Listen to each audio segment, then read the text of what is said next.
Good evening, everybody. Welcome in. Welcome in. Hi, Viper Pilot 18, Wernimal, Hunter, Lilia. Welcome in. Let's get that music down a little further.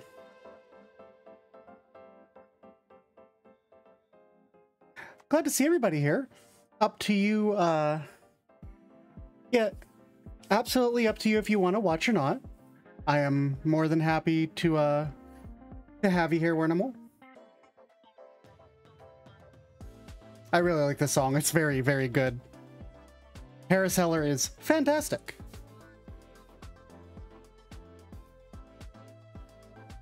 So anyway, we're gonna be playing some Shadowbringers tonight. FF14 Shadowbringers. As I have already beaten Shadowbringers, some ground rules, because I may have people who are watching for their first time. Already, I'll have a coffee. But I just took a break. I took a break and then I came on. How this worked.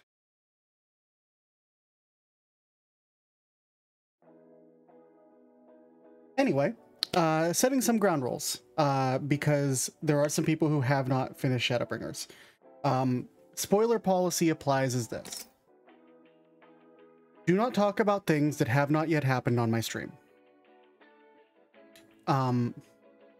I am perfectly fine. Like, I'm not going to go and talk ahead of where I am in the story because I'm going to play this. I'm going to play through this just like it's a JRPG. One that I have already played before, kind of like how my Grandia 2 playthrough went through. So we're not going to talk beyond where I am in the MSQ. I do not want to spoil it for people. I think it's really important. It's such a good game. So for the people who are watching, who, you know, haven't gotten through that, and maybe they're watching me on their first playthrough, we're not gonna to spoil them, okay? Sound good? Other than that, because I think it's important, we're probably going to run through all of the dungeons on you know the mode I'm talking about. We're running through with NPCs. Not that I don't want to play with everybody, because I really do. But there's little lore tidbits and stuff in there that I think are really cool. So we're going to run through with the trust system. Now, trials are perfectly fine. I will invite whoever, you know, is willing to come and run with us. We'll do trials. Probably won't do minimum item level unless we have a full 8. I don't mind minimum item level for normals, but yeah, so besides that, let's jump in. Let's play some Shadowbringers.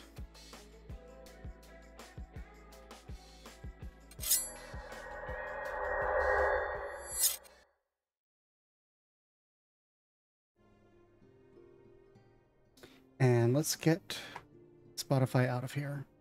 Oh, okay. So we're starting literally at the Circus Trench. I know that I have a few gunbreaker I have a few gunbreaker things to do. Ooh. FF14, you having fun there? Let me check something. How we set up here. Display capture. Display capture. FF14 doesn't like to actually hook very well. Yeah, look at that. That doesn't look great. Let's get it above my game caps. I don't know why it does this. So here's what we're going to do. I tested this and had it all set up and working fine earlier, and of course now it's going to do this. So just a sec. Sound effect. Let's turn sound effects. Okay. Pop, pop. Give it a second to reset. Capture. Pop, pop. Nope. Okay. Let's look at the hooking. Yes, capture cursor.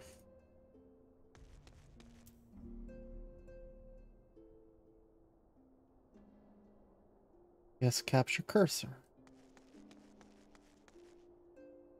It's showing up as like not super great frame rate for you guys, right? Just making sure.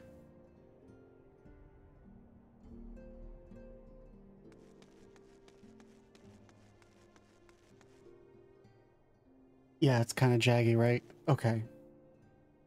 FF14 is very finicky in how that it allows me to capture the game. So let's look here.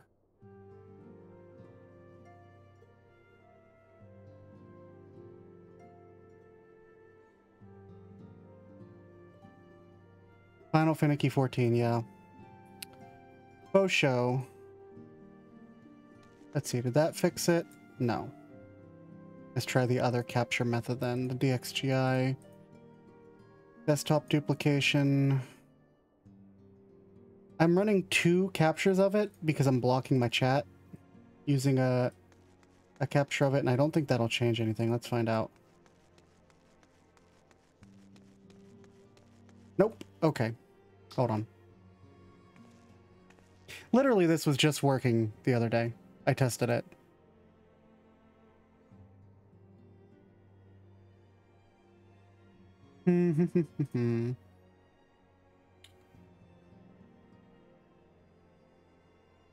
I don't want chat showing up.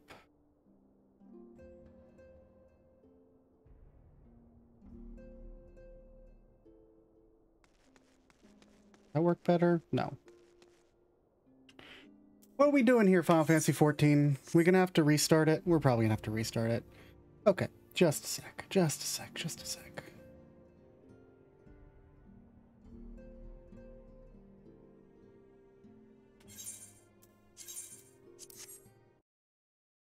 It's okay. This happens. These things happen. It wouldn't be a beginning of me playing a JRPG if something just randomly stopped working properly. Wonder if it's because I've had 14 running like half the day. Because I've been having my characters standing at the vigil for Stephen Critcheter, his last name, the voice actor for Edmond.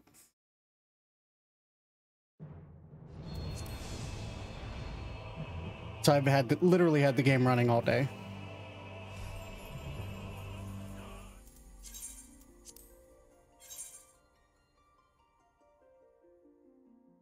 We'll just let it hook back in.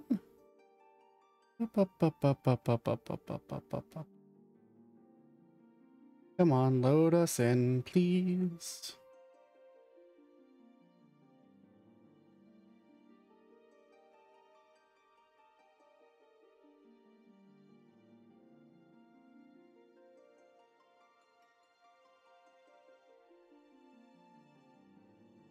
The world is currently full, of course.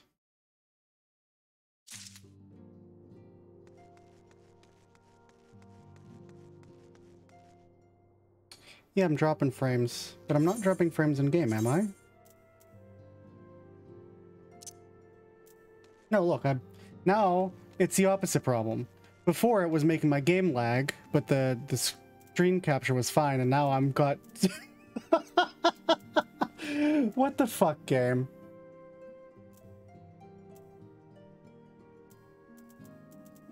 Alright, what do I gotta set here?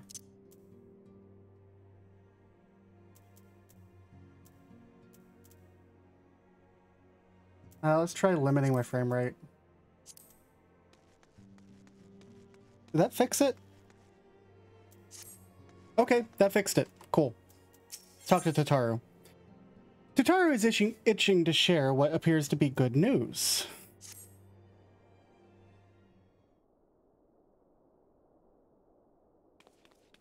Good news, Lockely. We've had a stroke of luck in our search for the beacon. Apparently, our colleagues have stumbled upon a hidden path leading down into the hollows around the base of the Crystal Tower. A path I doubt we'd ever have found had the Ironworks and Sons not added their numbers to the party. Thanks to them, we have eager eyes aplenty down there, checking under rocks and peering into every nook and cranny. Still, it sounds like there's a lot of ground to cover. Then we better go and give them a hand, or it sounds like tedious work, but not as tedious as waiting around, I suppose. Lockely would say that one. Exactly. So I was thinking we should go and lend a hand. The sooner we find this beacon, the sooner you can travel to whatever it is this mysterious voice is coming from. And the sooner we can work out how to help our friends. We have to find a way to wake them up, and before the Empire comes calling again. Meaning we have no time to lose. A nod. There's a boat in North Silvertier waiting to ferry people to the site, so let's be on our way. Dun, dun, dun, dun, dun. Lockle to nod, yeah.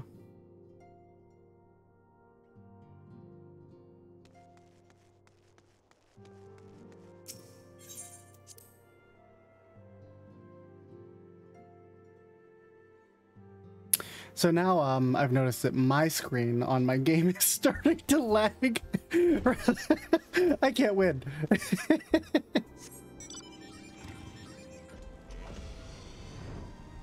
I have another one ready to go. Well, yeah. But I'm not throwing away like $5. It's fine. What if I do 37 FPS? What if we did 37 FPS? Oh, everything's kind of jaggy. Look at that.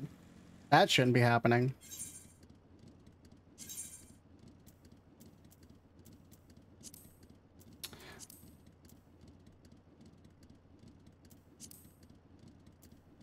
Don't do a preset. I don't even have a 60 hertz monitor. No. Can't use DX9, sorry.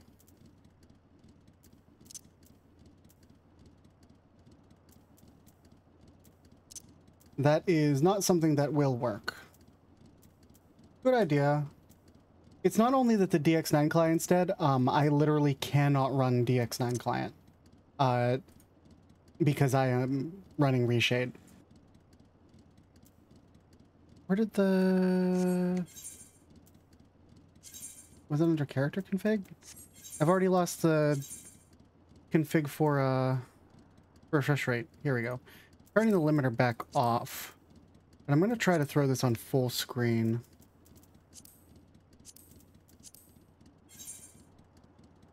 That's not the screen you're supposed to be on. You're not display 1.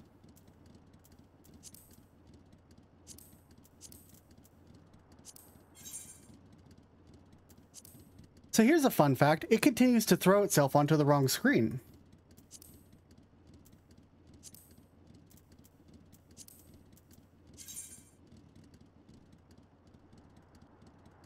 See, every shade.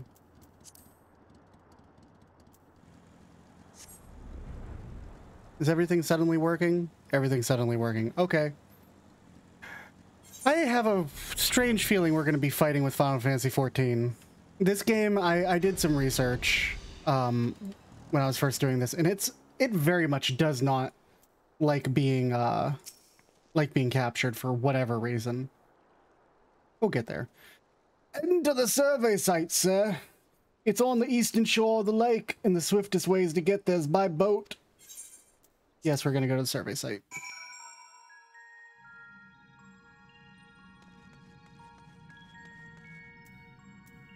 Talk to Tataru. Cutscene time.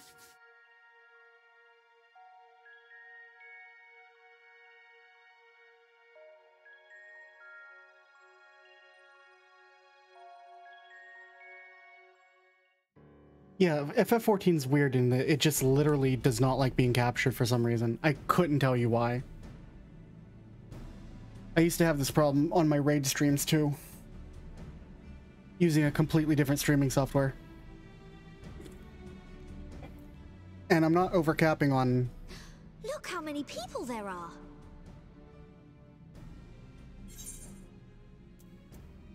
I'm gonna just enable auto advance and let the cutscene play. Pick up anything that seems the least bit device-like, and we'll make ourselves a pile. Well, if it isn't the hero of the hour, maybe you'll change our look. We've found bugger all without you.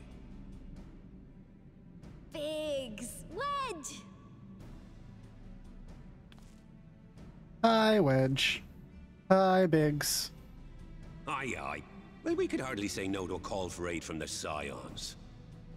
Jesse called it the chief of some other business, so we'll be working twice as hard to make up for his not being here. Thrice as hard, even. Thrice as hard, even. Thank you, both of you. I'm sure we'll find that beacon in no time. Hello, Turnip.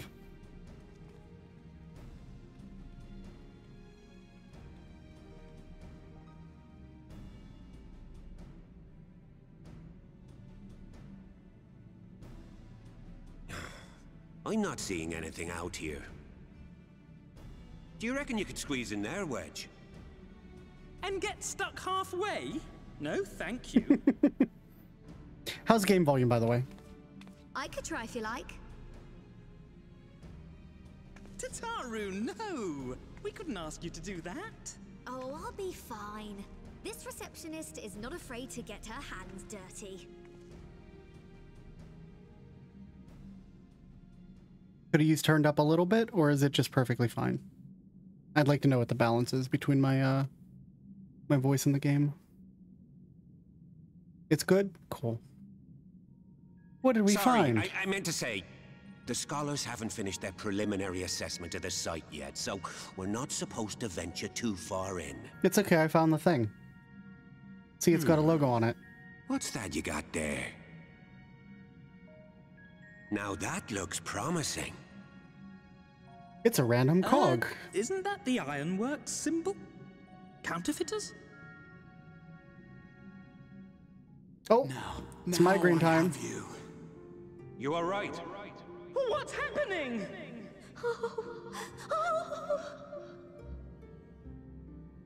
Stay with me. Focus on my voice. Let expanse contract. Eon become instant. Wait, this must be it. The device. Oh, this is supposed to happen. That's a weird thing to say to a person having a massive migraine in front of you and may pass. Clutching onto their forehead going, oh God! Right. Find our friends and bring them home. I'm glad that you're so optimistic that this is what is happening to Taru.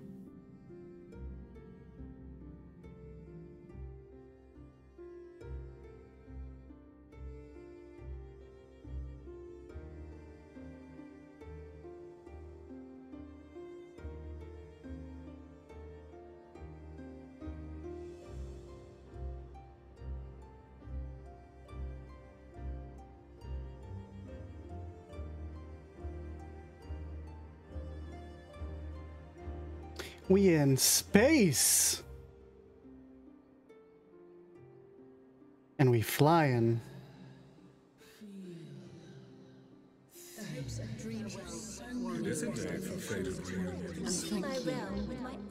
The dawn's light will shine again.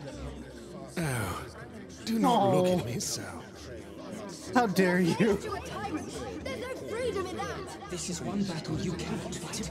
Away with you. Spirited accounts always comes in welcome. We did everything right. Everything that was asked of us, and still it came to this.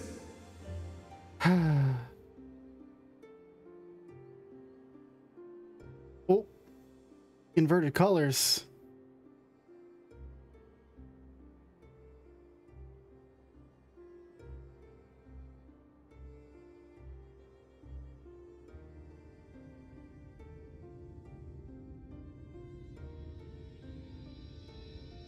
feel like I might be missing some Your sound time effects. has not yet come. Hi, Nargletab.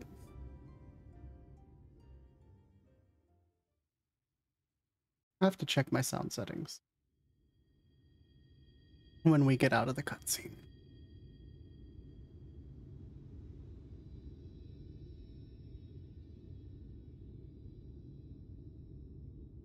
Now, who could that be?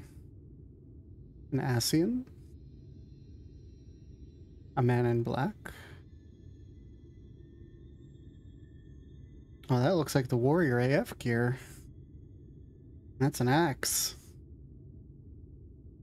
It is absolutely not a blind playthrough, Max, but like I was saying at the start, I'm playing this like I play any old school JRPG that I have played in the past and that I love. So we're just not going to talk about things that happen beyond the point that I'm there.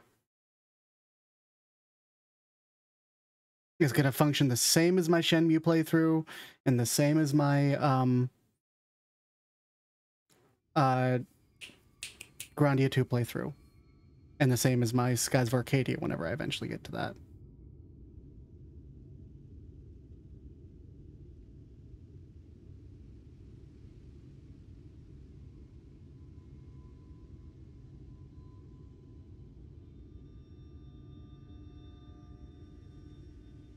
Oof. From endless dreams I awake. Oh, hi, Ardbert.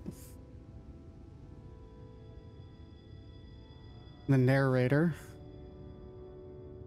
Something vague, yet urgent, calls me to action once more.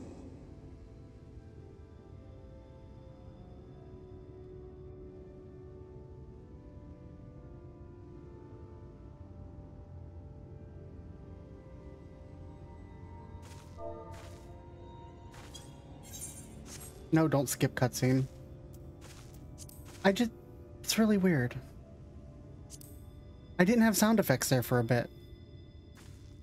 And now I do. I had all the ambient noise and everything, but I didn't have anything else.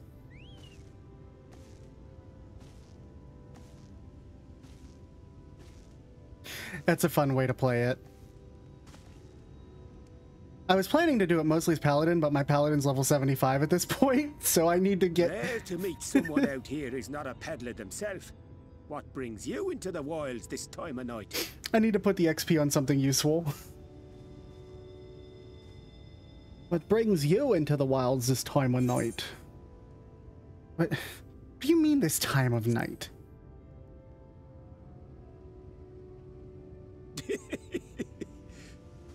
Well, if it ain't the oldest joke in the book. Me granddad, God's rest his soul, used to tell that one to the barman at kicking out time. The fuck you talking about, dude? And when, pray tell, did we last have a dark night? You rotten old drunk, you, he'd reply. Yeah.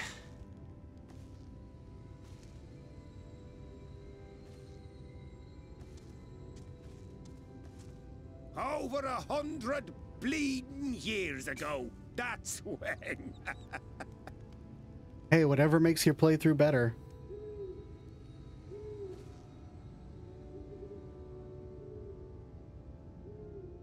Basically, Lockely's just... look down to a T. I'd almost think you meant it. I do, dude. Ah, got to you, did they? Poor beggar. That explains it then. Oh, no. We don't drink. No. Well, I've roads to travel and wares to sell, but you'd best hurry along to the town nearby. Just head east through the trees and aim for the Shining Tower. You'll find the place soon enough. 'Tis the biggest settlement for malms around. I guess we'll head there then. Go on now, friend. They'll take good care of you in the Crystarium. I sure hope so.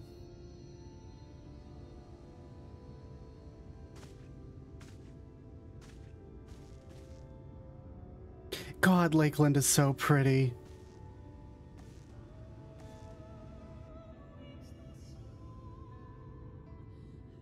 Ignore the tessellating shadows in the background.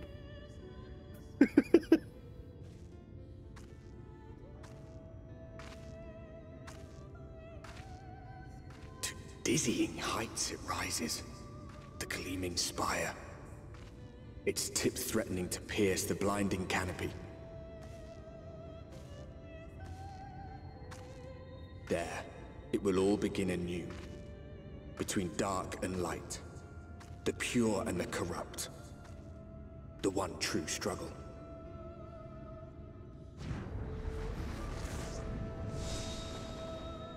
Oh, that's really cool, Max. Yeah, I've got a whole bunch of classes up to the 70 range.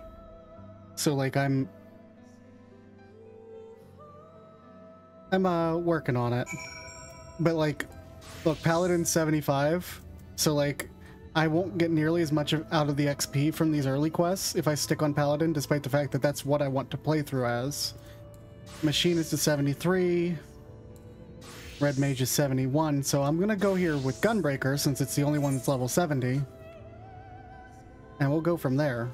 Let's do this. Let's give it a JRPG character angle. Man. Blinding light.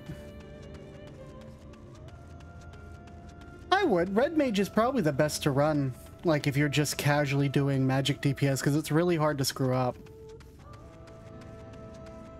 Like, it's a very hard class to not just be able to pick up and play if you want to do it just for casual content. You don't have to worry about Enochian, you don't have to worry about Bahamut phase and Phoenix phase and all the crazy stuff with Summoner. You just... white magic, black magic, white magic, black magic. Jump in, stab things, backflip off the edge, you're good.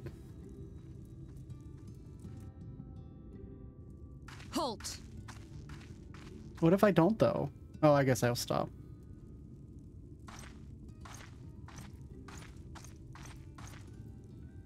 Every face in this city I know. Yours, I do not. And that's because I'm not from this city. This is the threshold of the Crystarium, stranger, and I am its gatekeeper. If you would enter, you will answer my questions.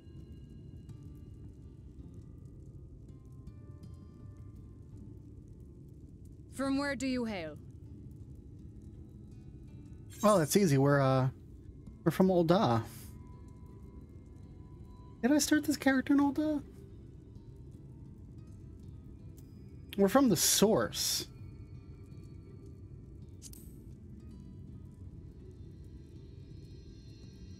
The source? What is this cryptic nonsense? Had you given me an honest answer, I would not have barred your way. We care little here for a person's place of origin, but instead, you chose concealment. And I will not suffer you to pass. Wow, rude. Oh, and now she's gonna kill me. Now she's gonna kill that thing. Angel-looking horse face. And that's the ring the man was wearing. That one had eaten. It must have gulped down the whole hand. Ring and all. RSVP that guy.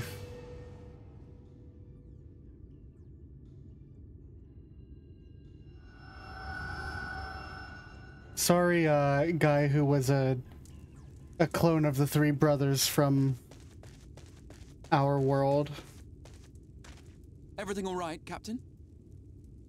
Hello there.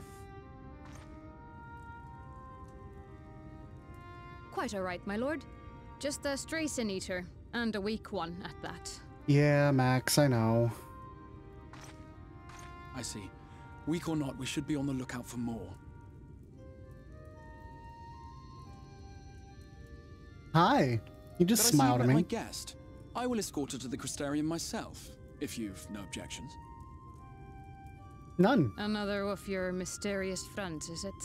I should have known. Very well. I'll inform the others your guest is to be given the run of the city. Thanks. I appreciate it. Pray forgive my less than cordial welcome. May the rest of your stay with us be a pleasant one. That look, though. Come with me. I will answer whatever questions you have when we are somewhere more private. Am I taller than him, or is he just standing on lower ground?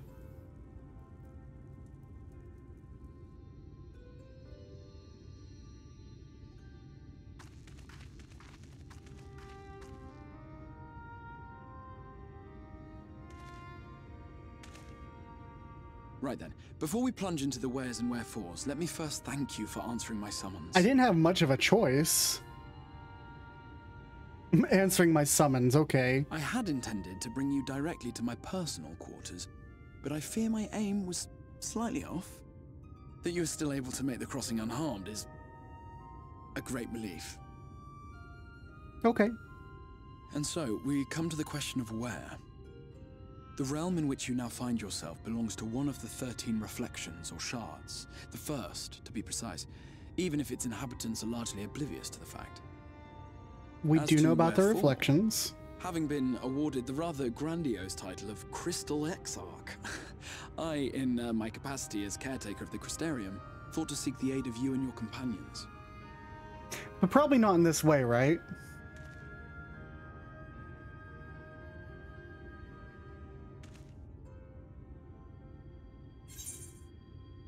Are the other Scions here? Do you have any idea how much trouble you've caused?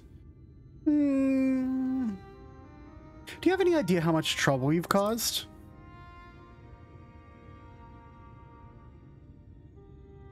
An inkling, yes. I can only beg your forgiveness. Matters here forced my hand, but all shall be explained in due course, I promise you. I'm sure Alize yelled at you like 12 times. Let us begin with the glaring skies up above. Yeah, I have a general idea. Here in the first, the world has been all but consumed by primordial light. Yeah, we sent Minfilia here to fix that. It began a century ago, by this realm's reckoning. A luminous flood swallowing everything in its path. More than 9/10 of this star was lost. It's a lot of the world. And the fortunate few who survived are hounded by abominations born of that catastrophe even now. Sin Eaters, we call them. The creature you saw earlier was one such monstrosity.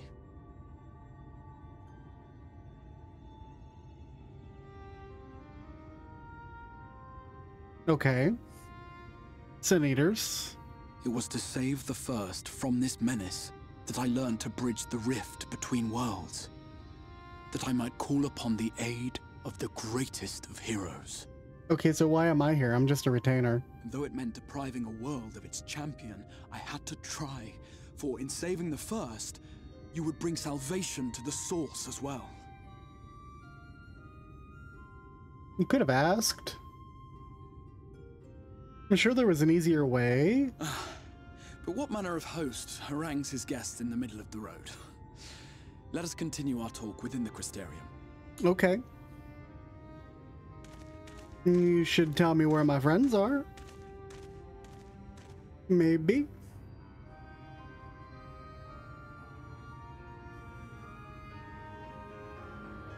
And why the Crystal Tower is here. That's also kind of important.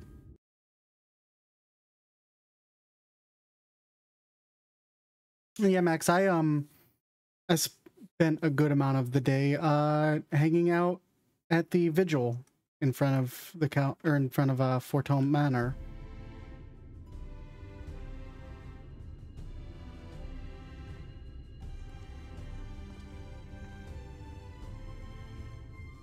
It's a quite leisurely walk.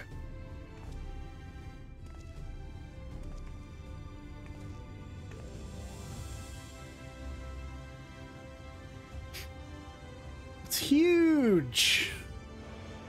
Such a proud and vibrant city. The sole sanctuary for the living in a world all but resigned to oblivion.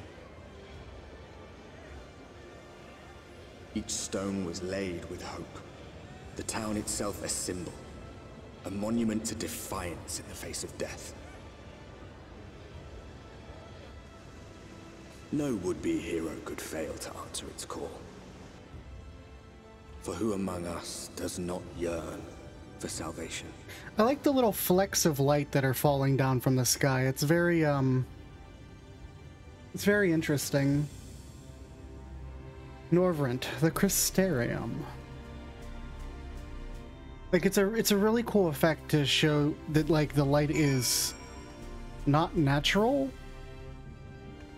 I mean, all you have to do is look up and see, like, the shifting, swirling stuff, and we have seen things like that before, back on the source, like when a zone gets, like, a big windstorm or a big, like, umbral air or umbral lightning or whatever as the weather effect, or, tension.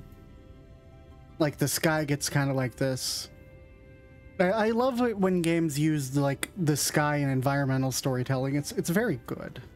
Anyway, what's up, Crystal Exarch? Ah, here we are. Welcome, my friend, to the Crystarium. Orchestron roll and a weapon coffer.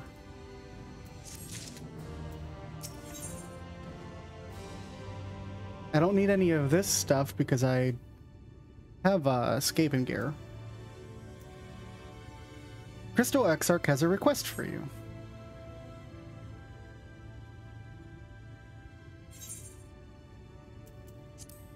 Now, a full and frank discussion in the privacy of my study would seem to be in order.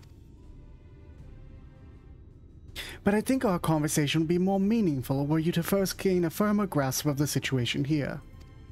To that end, I'd like you to visit a few of the Crystarium's civic leaders and glean something of this world and its predicament.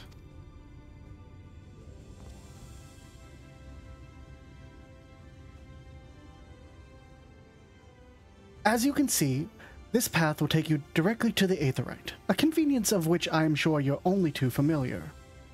Being the rightful object of my summoning spell, you should, in theory, be able to reach all the way back along your etheric trail and find a connection to the source, believe it or not.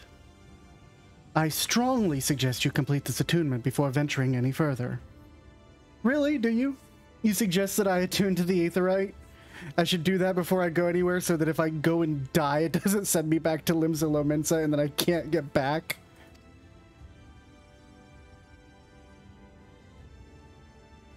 After you have done so, walk up the steps next to the Aetheryte and head out to the left to arrive at the Crystalline Mean.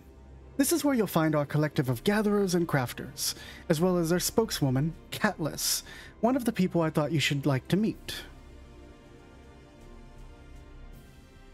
Another is Morin. To reach him in his Cabinet of Curiosity, you want to avoid the aforementioned steps and take the exit to the left, and simply continue straight along and down until you come to the large doors at the end of the path. The third and final person I would like you to meet is Bragi, our man in charge of trade and distribution. He's to be found in the markets, of which you can access from the opposite side of the Aetheryte Plaza.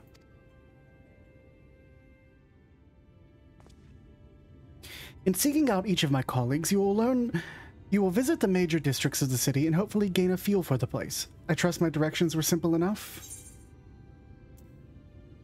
To the right and down where now? Listen, I'm sorry, I have ADD, Exarch. My apologies, I forgot how confusing the Crystarium can be for newcomers. Not to worry, I'm sure you'll become accustomed to its twists and turns. In all honesty, the true challenge may be in finding the right way to approach its citizens. As you discovered with your encounter with the captain, the people of this world are unaware of the existence of other stars and will struggle to accept the truth of your origin. That being the case, when they ask whence you hail, as they inevitably will, I suggest you claim to share a homeland with the Crystal Exarch. There is an unspoken rule here about peering too deeply into that particular mystery.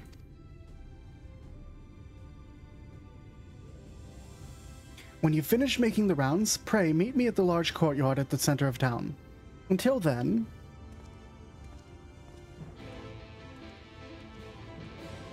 Later.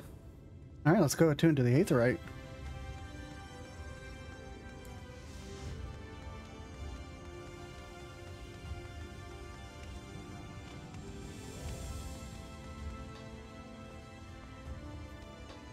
Oh, I literally cannot complete the quest unless I attune to the Aetherite. It's literally the first thing I can do. You tune to the Aetherite. By focusing your senses, you take active flow, blah, blah, blah, blah, blah, blah, blah. Shoot allow teleportation to Aetherites on the source. Yes, because this is a video game. All right, let's go talk to Callus.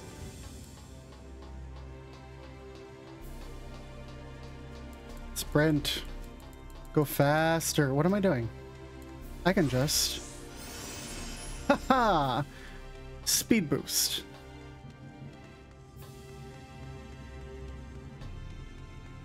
That man phased through that door like it did not exist, but they thought I wouldn't see it, but I did. Having trouble growing stuff? Have you thought maybe there's too much light? Is that a shadow? Actually, no, it just became 6 a.m., so that's actually the sun turning on, and now all the shadows have come out. Hi, Callus, what's up?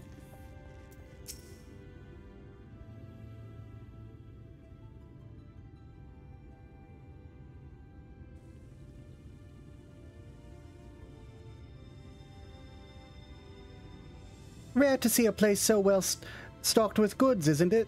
But not here. I'm going to guess you're new to our fair city. Well, for what it's worth, you've chosen a fine sanctuary.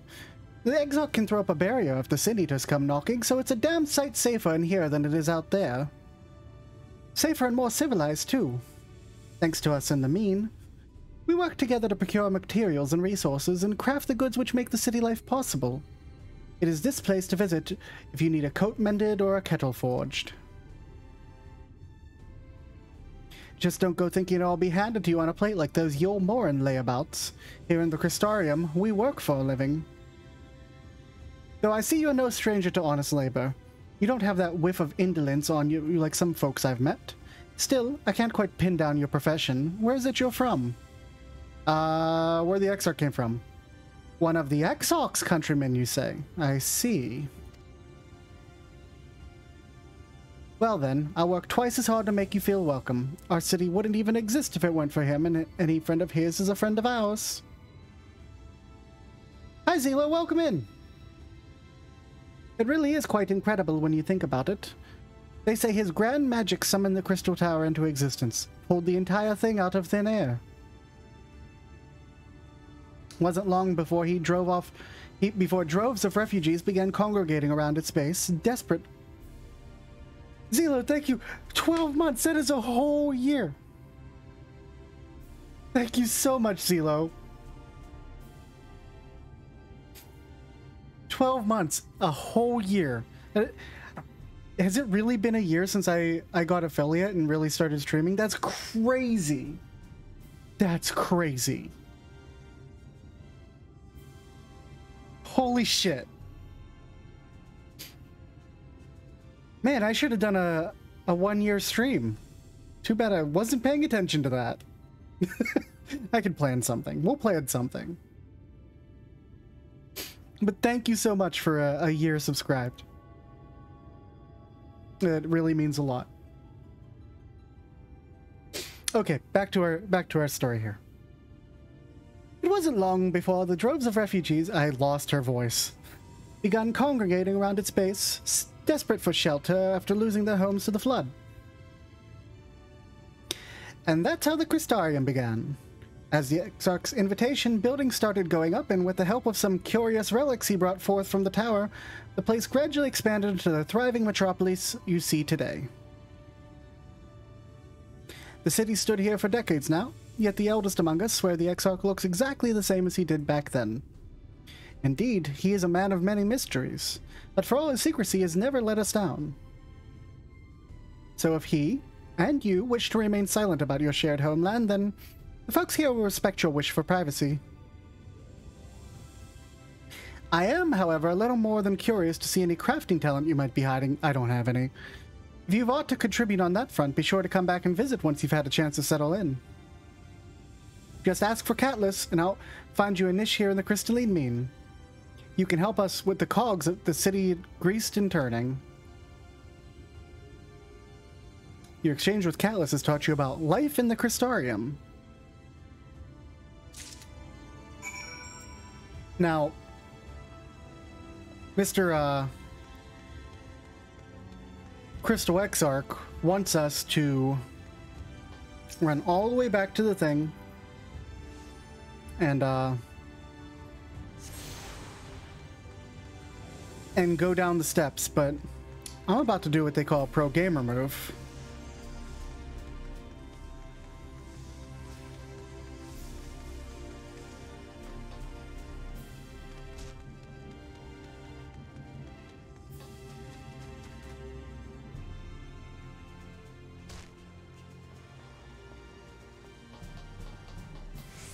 And we're down to the bottom.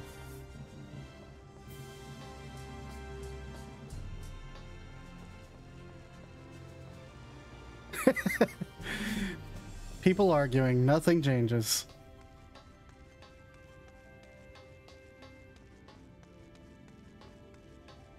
Grab the Ethernet shard down here. Crystals.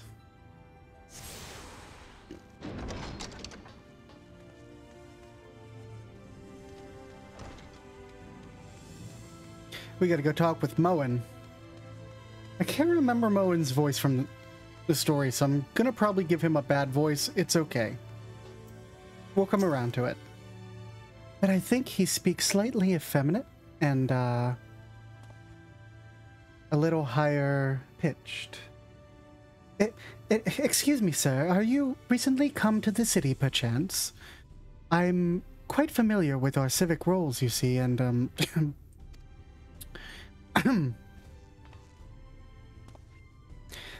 What I mean to ask is, have you brought any books with you? A rippled scroll, even? A scrap of scribbled on parchment? My apologies. Literature is something of an obsession of mine, as well as a profession. Librarian Moen at your service. Morin at your service. And this humble collection is known as the Cabinet of Curiosity. As your powers of perception have likely informed you, my colleagues and I are responsible for curating all manner of tomes, documents, and other vehicles for the written word. As horrific as the loss of life and land wrought by the flood unquestionably was, the damage to recorded knowledge was no less catastrophic. We few do all that we can to preserve what wisdom survived. But tell me, what brings you to the cabinet today? Looking for any title in particular? Maybe mayhap a spot of academic research?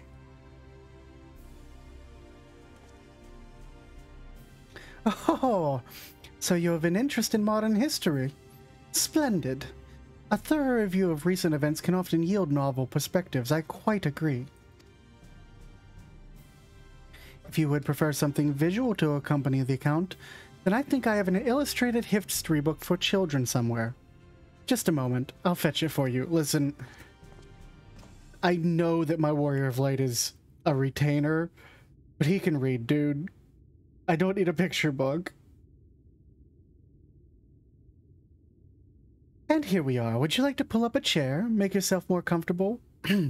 On with the lesson, then.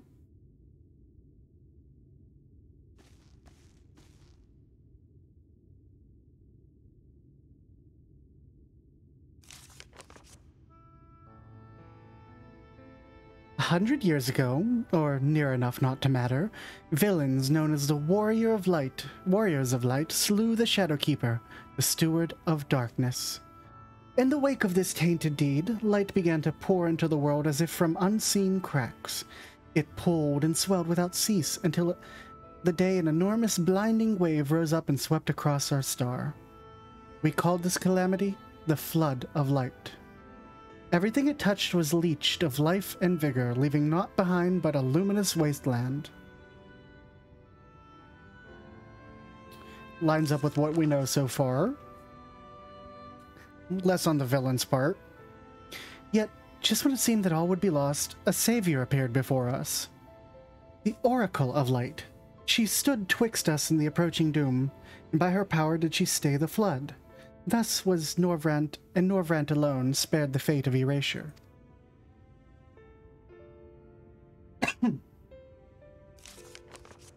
Erasure, you say?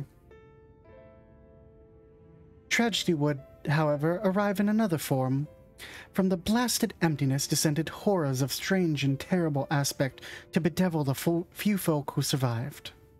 These sin-eaters were light incarnate, and their fulgent presence stole the night from Norvrant's sky. Even now they circle the remaining bastions of civilization, ever on the hunt for us, ever hungering for our flesh. That's pretty bad. That's a pretty bad thing that has happened to all of you. And thus did the world become what it is. Should you ever wish to hear the tale again, I would be glad to retell it for you. Or if you'd rather speak on other matters, that too would be my pleasure. I should be glad of the company. Please God, somebody talk to me. I'm all alone up here. Flesh!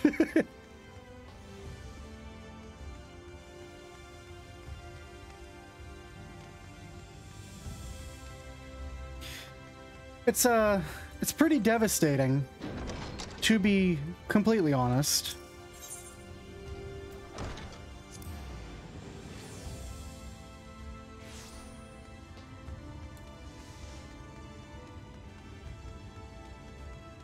Oh, by the way, I did, add another thing to the list.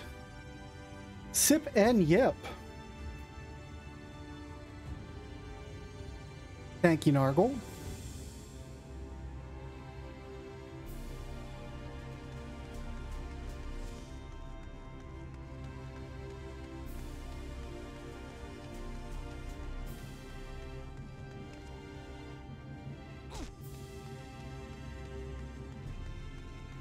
You're B'ni. And Wurnimal's a goblin, a fluffy one.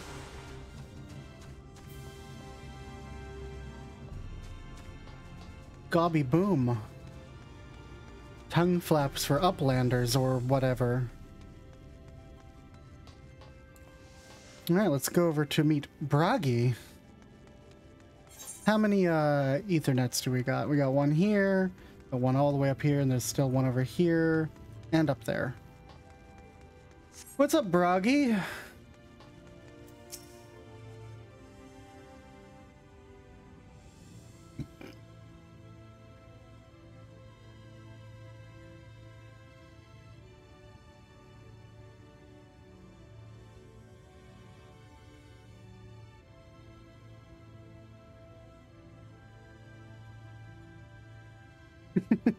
And Zila's a fox now. New to the city. What is Bragi's voice? New to the city, friend. The spinning head and wide eyes give you away. Welcome. My name is Bragi, and I'm a master of these markets. They gave this district another official title, but I'm not in the habit of using it. Too florid by half. In any case, our merchants stock a wide range of equipment for mistel such as yourself, so finding something in your size shouldn't be a problem. I'm sorry, did you say mistel? Or, actually, I'm a Mikote? We'll do, I'm sorry, did you say mistel?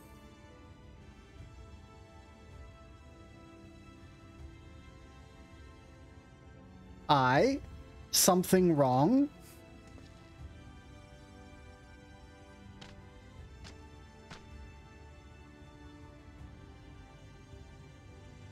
Let's see if we can straighten this out. See those two in front of us? The shorter one is a Hume, and the taller one is an elf. That sturdy individual over there is a Gaudgent, whilst the one with horns is a Dron. And Then you have the large scaly chaps with the long tails and a knack for raising livestock. Those would be the Zun. That sounds wrong. Which is apparently not the name you know them by. Now I'm curious to know which far-flung region you hail from. Where the Crystal Exarch comes from. The same as the Exarch, then. Well, that explains it. You don't get much further flung than that.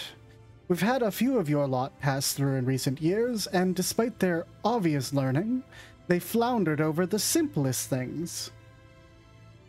But not to worry, should you find yourself confused by local language or customs, I'll be here to answer your questions. Your exchange with Broggy's taught you about the peoples of the First. They have different names! I didn't point them out earlier, but I'm sure you'll spot a fellow Mistel or another Ronzo like me sooner rather than later. Even V's like Captain Lena aren't that unusual in the city. Aye. The Crystarium's long been a sanctuary for all manner of refugees, except maybe the dwarves. Those lot prefer to keep to themselves, in my experience. Dwarves, huh? Big beards. Short guys, drink a lot of booze. Those dwarves? Is that the kind of dwarf we're talking about? Because does that mean this place is Lalafell free, or are we finally free of those scheming bastards? Their reign of terror is finally at an end.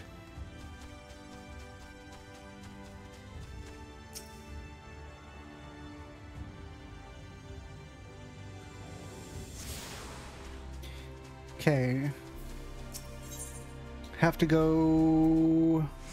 Going back to the mean, because I think there was a Ethernet shard up there that I need. The hit. That was the one that was over here. No, Cabin of Curiosity we got. Got the Temenos Rookery. The Amaro launch. We didn't get the Amaro launch.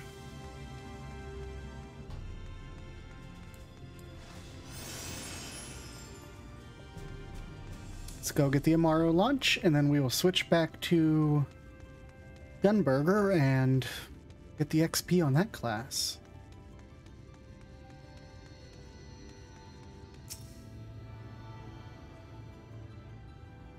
Tuning to the Crystal Shard.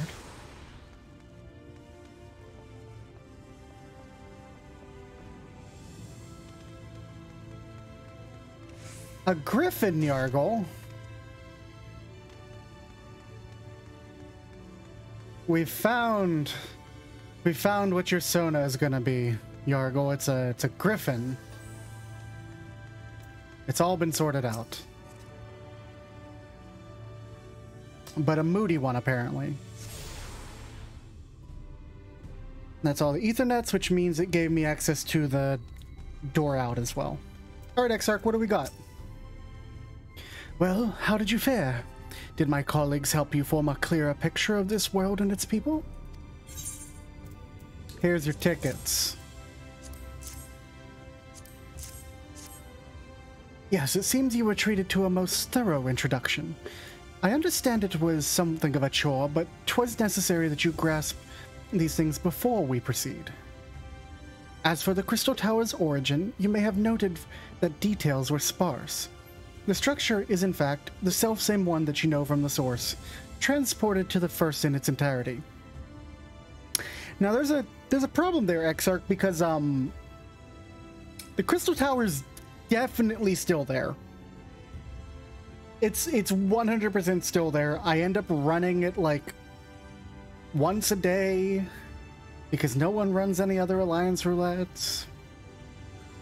It was my first attempt at breaching the boundaries between worlds, something of a trial run for your eventual crossing. And although I do not know which era I tore it from, I do know that its arrival served to set the wheels of fate in motion. Oh, I see. Chronoton particles. I accepted that on the wrong class. Chronoton particles. Time travel. Thanks, Riker. Travelers in Norvron, the Crystal Exarch is finally ready to discuss the matter of your comrades' whereabouts. About time. You've done as I requested, and learned something of the world in which you find yourself. Now it's time I fulfilled my half of the bargain, and explained what has befallen your comrades. This is a conversation I'd rather have in the privacy of my quarters, however. I must go on ahead to the tower and organize a few things, but I shall see that the guard knows to admit you. The tower's gate lies open then? Just like that, then Grahatia is... Yeah, where's our boy Grahatia? Where's our boy? Where's our red-headed boy? I'm not familiar with that name. Is there something I should know? Blah, blah, blah. He sealed himself in the tower and whatever. An extraordinary tale, but I'm afraid I found no such individual residing in the tower when it passed into my care.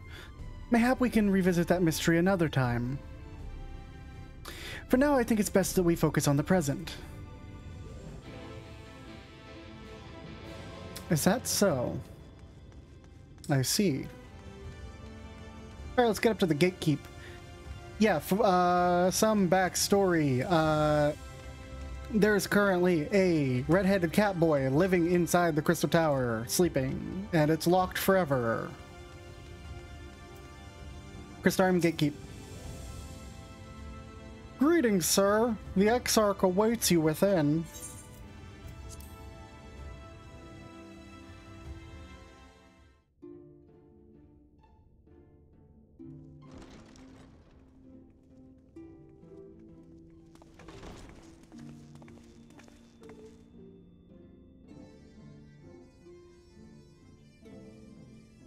This is the music that Doga and Une played. It's called Now I Know the Truth. My private study. We can speak here without fear of being overheard.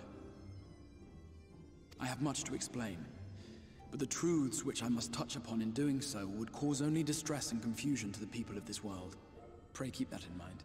Okay, so don't talk about what we're about to talk about. Now, I am sure you are desperate to know the fate of your fellow Scions. Yeah. To put it simply, they are here in the First. Their arrival, however, was not as recent as you may imagine. Here, time flows at a different pace from that of the Source. Chronoton particles. Time travel.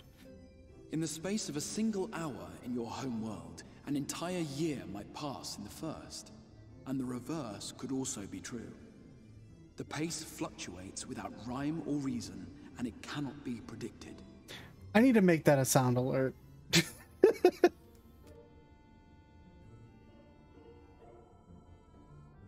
One second.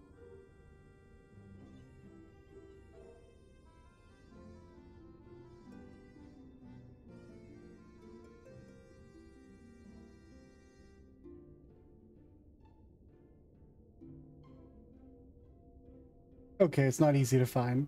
I was gonna find the clip. I should make that, considering how many games that I have played end up eventually involving time travel. I feel like I should have a Chronoton Particles sound effect. Anyway. In space of a single hour, your world, an entire year might pass in the First. The reverse might also be true. The pace fluctuates without rhyme or reason, and it cannot be predicted. That said, we seem to be entering a period of near equivalence. And thus, for the moment, you need not overly concern yourself with the passage of time. That's convenient. As for your companions, however, Yustola and Urianger have dwelled here for 3 winters, all told, while Thancred's count stands at 5. You've dragged them here for 5 years. Even our more recent arrivals, Alphino and Alize, have lived in the First for almost a year. How are you this My intention had been to summon only you, but the art of reaching across worlds has proven exceedingly difficult to master. Thus it was that my fumbling hand closed upon those to whom your fate is most closely bound as well. So, Lise didn't get pulled over here, which just tells you the nature of our relationship with her, our relationship with Hien. As they were not the object of my summons, their transference was incomplete. Though they may appear to possess corporeal bodies, they are, in truth, merely spirits that one can see and touch. And they showed up naked. Consequently, while you yourself will be able to pass between worlds with relative freedom, they will not. Much as it grieves me, they are stranded here, unable to return. Unless...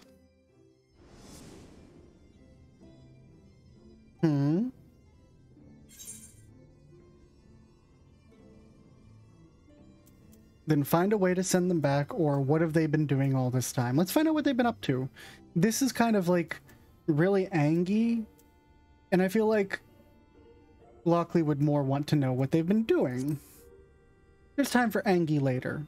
There's time for information now. We spent every waking hour searching for a way to reverse the summoning. In the beginning, at least. Okay. As you may have surmised, however, our efforts met with little success. And then we all but abandoned the endeavor once Urianger shared with us the vision he had witnessed during his journey through the rift. Vision? In that chaotic no man's land between realms, time and space warp and blend in unexpected ways. What Urianger saw was the future. That which would one day come to pass. Okay. In his vision of tomorrow, the first was rejoined with the source. This collision of worlds brought about the 8th umbral calamity and the deaths of countless multitudes. As is often the case when there's an umbral calamity. Amongst those who perished, Urianger clearly saw the fall of the Scion's mightiest champion. He watched you die. Oh. Okay, then. And thus did the Scions embrace their exile, and began searching this world for a means to forestall the coming catastrophe in yours. Their souls are stranded in the first, yes, but they have fought on, desperate to save their home and you from destruction. Okay. Nor have their efforts been in vain. For it was they who finally established that the elimination of the Sin Eaters will indeed serve to prevent the calamity. That seems important. Considering these circumstances of our meeting, you would be forgiven for doubting my version of events. A little bit. And so, before all else, I would suggest you track down your comrades and hear the tale from their lips. I shall of course be happy to assist in these reunions, and you need not make any decisions regarding your involvement until you are certain of where you stand. Meanwhile, I promise I will not rest until I have found a way to help your friends return home. You should at least sleep. Everybody does need to sleep eventually. Your brain don't work good if you don't sleep. What say you? Have I earned your trust for the moment, at least?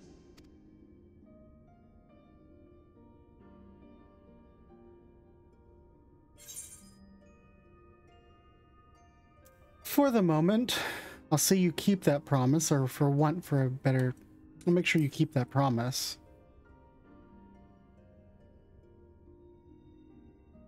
Excellent. You will not regret this. I better not. With that settled, we shall have to see about getting you ready for the road. Oh, you're already sending me out. You're already kicking me out. The rift has no doubt left you weary. I will arrange for a room where you might rest in comfort. While it's being prepared, perhaps I can show you around. I'm gonna wine and dine me, huh? You better after the trip that I've been on. Man, I've been here for 5 minutes and I've already seen a dude die. Like... And nobody thought anything about it. That's the crazy thing. Nobody thought anything of it. Dude just died and that person's name was Burger King. Dude just died and nobody thought anything of it. The Crystarium boasts a number of residential districts, but I have been informed that a room has just become available at the Pendants. Which, as it turns out, is perfect. Our path there will take us past the markets, and I was hoping to give you my own introduction to the wares. Come along. Alright, Crystal Fistal, let's go.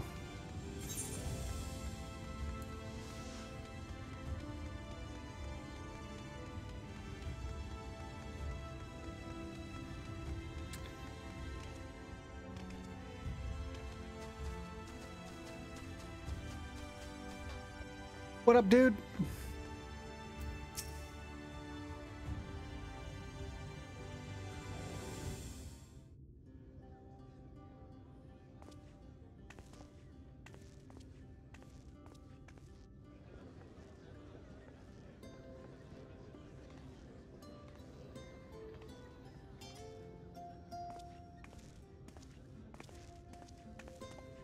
This is the Musica it's voiced. Universalis, the commercial heart of the Crystarium.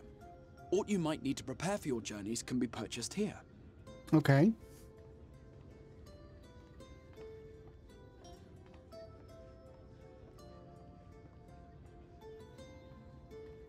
Ah, yes. You must be curious about the currency. Fear not. The gil you carry will serve you well enough. That's good. I'm a little worried about the thing directly behind your head, though. Right here. Right here? That looks familiar. Each nation once minted its own coins, but 'twas all a jumbled mess following the flood. After much debate, the local merchants eventually elected to revert to the old ways, wherein a coin's value was decided by the worth of its metal. Makes sense. As for a unit of measurement, we agreed upon the term gil, a word borrowed from coins uncovered within the Crystal Tower here. I thought that we should call it Gil, because I was eventually going to summon you here, and you would be really confused. I've come to understand that you have a maybe tiny, severe case of brain damage. And as our traders peddled their wares across the land, so too did our usage of gil become common practice. From what your stola tells me, a standard coin from the source equates to exactly 1 gil here, or near enough not to matter. You did this on purpose. Our way of life has benefited greatly from the artifacts we recovered from the tower. What artifacts? Because the tower's Allegan. Some of which may be familiar to you. No. No.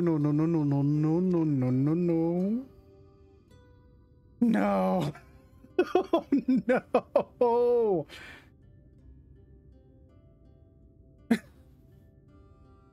Fuck.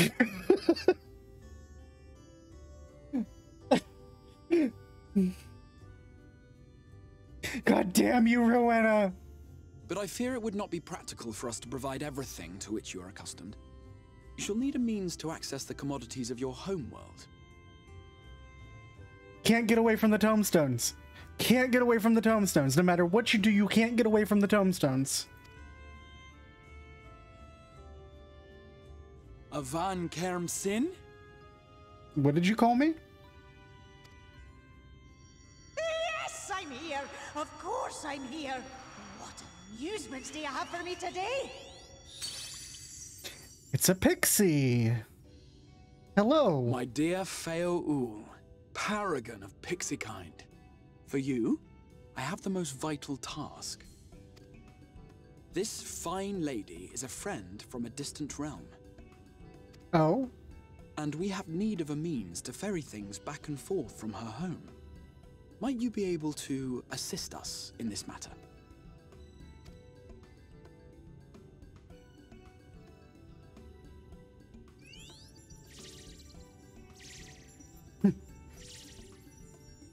You came from beyond, didn't you? From beyond the rift? I certainly did. How wonderfully exciting. What a brave and reckless and marvelous thing you did. You've the heart of a pixie, you do. Oh, yeah? After careful consideration, I have decided to grant you my assistance. Make a pact with me and the fun can begin. Excuse me? But answer me this, traveler. Did your garments come with you when you crossed over? Your teeth? Your nails? I would hope so.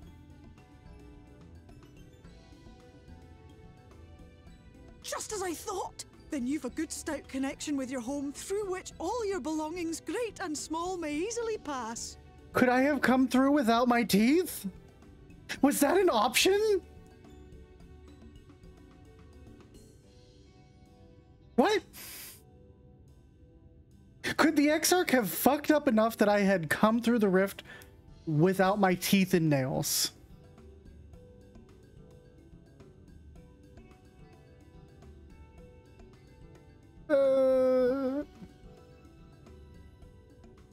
Let's not think about this much more. From this moment forth I will be your Isnafis, and you my Snayak. Like the branch which sprouts from the sapling, our bond will flow unbroken from one to the other. I heard it on my side.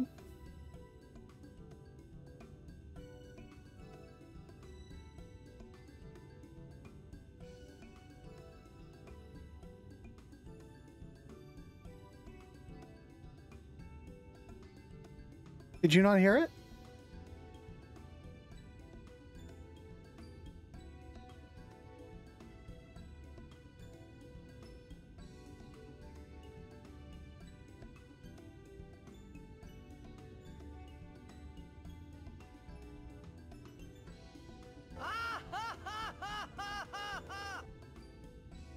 Did you hear it that time?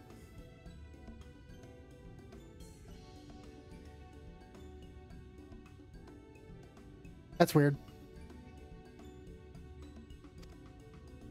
Raise your hand. I don't want to raise my hand. You scare me. I have learned from my friendship with Calyx that you don't trust pixies. And this man who's half made of crystal isn't doing anything to avert that.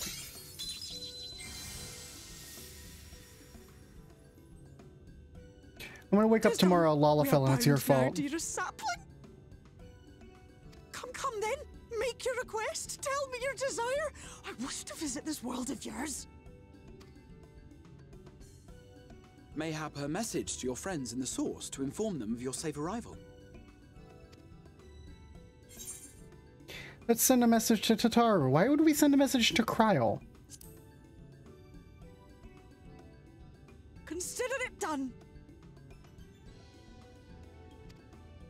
Have a sip of water.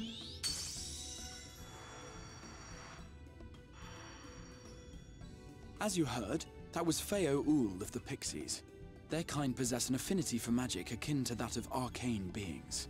Oh yeah? They rarely show themselves in populated areas, but Feo is insatiably curious even by pixie standards, and seems to have taken a liking to the Crystarium. Do you have, Right. Oh. We were going to organize a room for you, weren't we? Come along. They take a liking to the Crystarium. Do you happen to have, I don't know, people randomly disappearing and random woodland animals appearing? You know, just seemingly in their place? You cannot trust the Fae. Can't do it.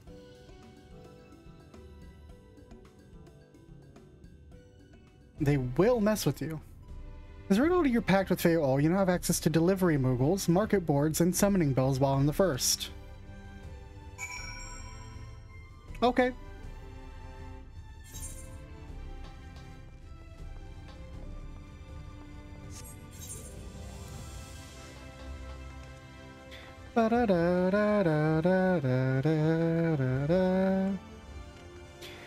Okay, you can't trust the Fae that you're not already friends with. They have to prove that they've earned that trust. So even if you're friends with the Fae, sometimes things happen. You know, these things, they happen sometimes. Can I go down here? No. Can I jump down here? No.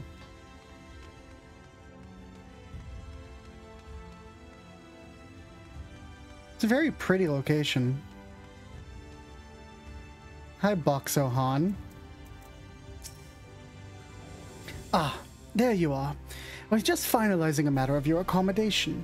You'll have a private room here in the Pendants for the duration of your stay. to make use of as you see fit.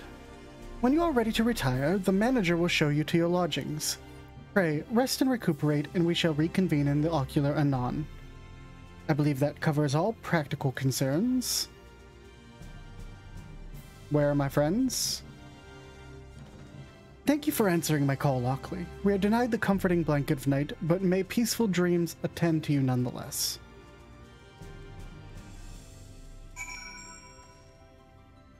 All right, Manager Sweets. A pleasure to meet you, sir, and welcome to your new home in the Pendants. Your room is ready. Would you care to retire? Yeah, let's go to bed. We just got here. Let's go to bed.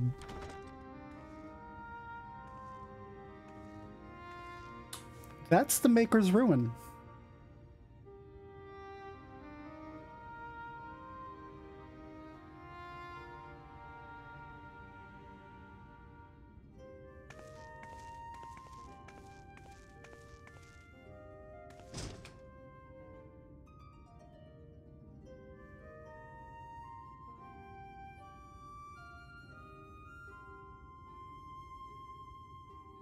Just all light.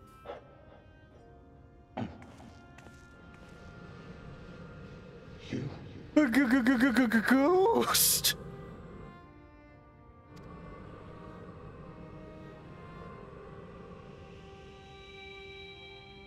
Oh. Oh, it's just you. I know you. Hi. You're the warrior of light from the source. And I know you. You're the warrior of darkness from the first.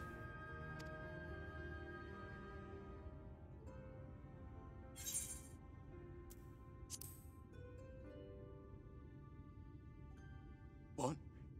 Did you just... You can hear me? Yes. Oh, gods, how long has it been? I don't know, dude. I just got here. That was what I called myself in your world. The warrior of darkness. My real name is Ardbert. I used an alias in the source. A daft one, looking back. Yeah, our bear. If you recall my tale, it was my comrades and I who caused the flood. I see FF14's being finicky about frame rates all of a sudden. We thought our home doomed. Oh, accidentally clipped through that. I remember when we fell, defeated by you and yours. I remember our audience with Minfilia. How she listened to our pleas and returned our souls to the first. What he said right before is we thought our home doomed, and so we listened to the Asians, let them guide us to the source, and then tried to hasten the god's damn ardor. Hide log window. The flood was poised to swallow Norvrant. Minfilia and my friends, they surrendered what little they had left to hold it back. Just faded away. Leaving me to bear witness. Sorry, dude. It's rough. It's rough, buddy.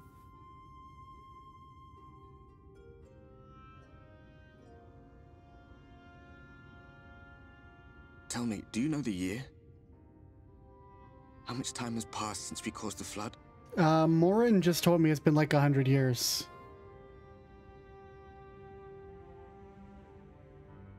A 100 years.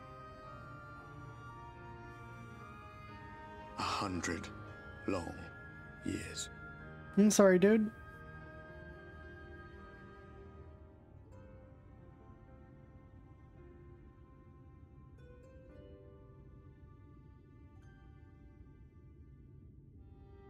Oh, that's even rougher, buddy. My hands find no purchase. My gestures catch no eye, and my pleas, be they whispered or screamed, reach not a single ear. I am a shade, cursed to do naught but drift. I mean, I can hear you.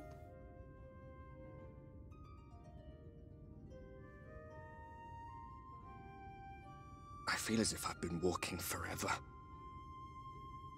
hardly noticed when my mind and body began to fray at the edges.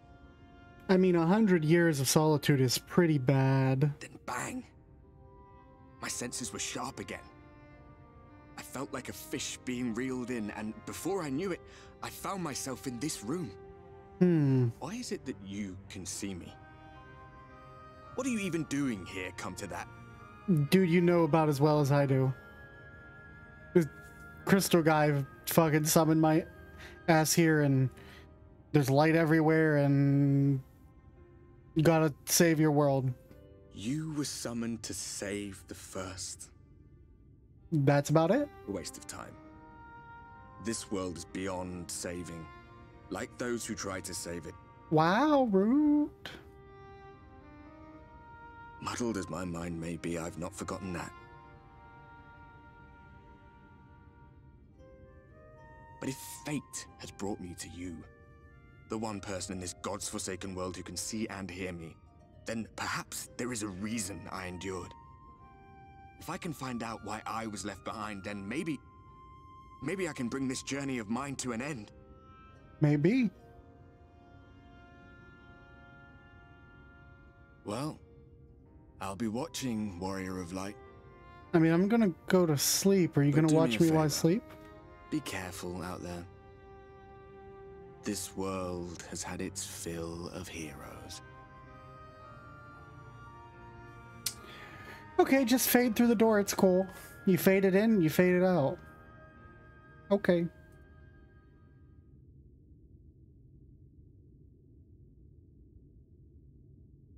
That's a way to sleep. Stiff as a board.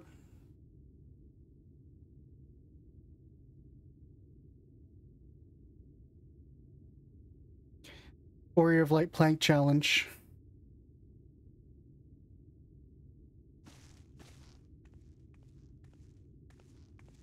Oh, it's doing its thing again. Okay, FF14.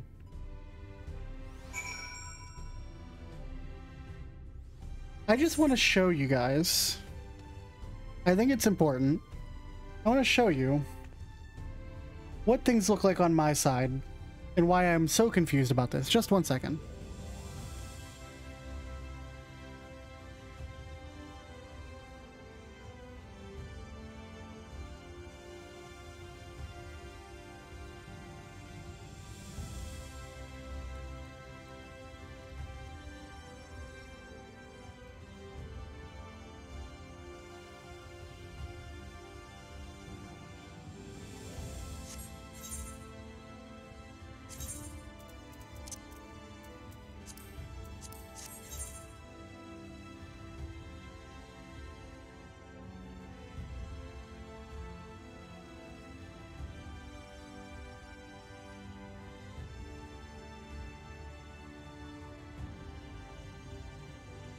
Just a moment. Just a moment.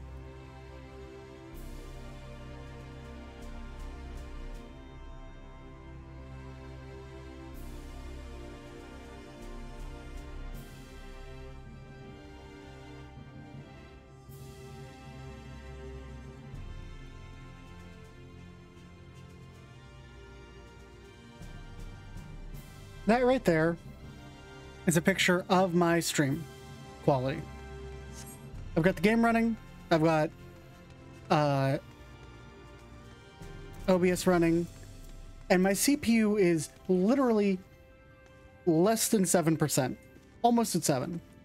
Sometimes it goes up to 8, maybe. But for whatever reason, FF14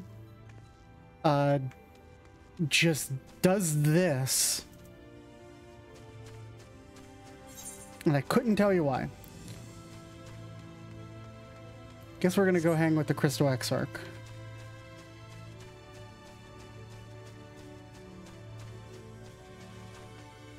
So if anybody out there watching, anybody at all, has a fix for that, please tell me.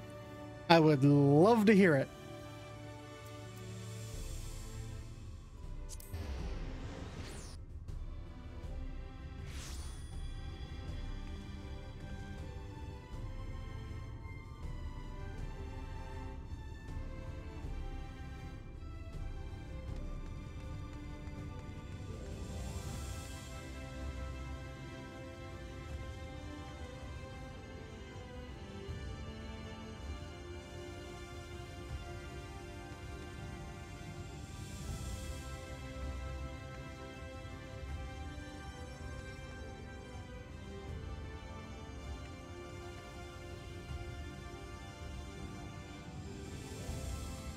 I don't know.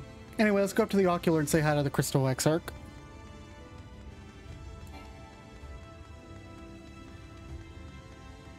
That was trippy.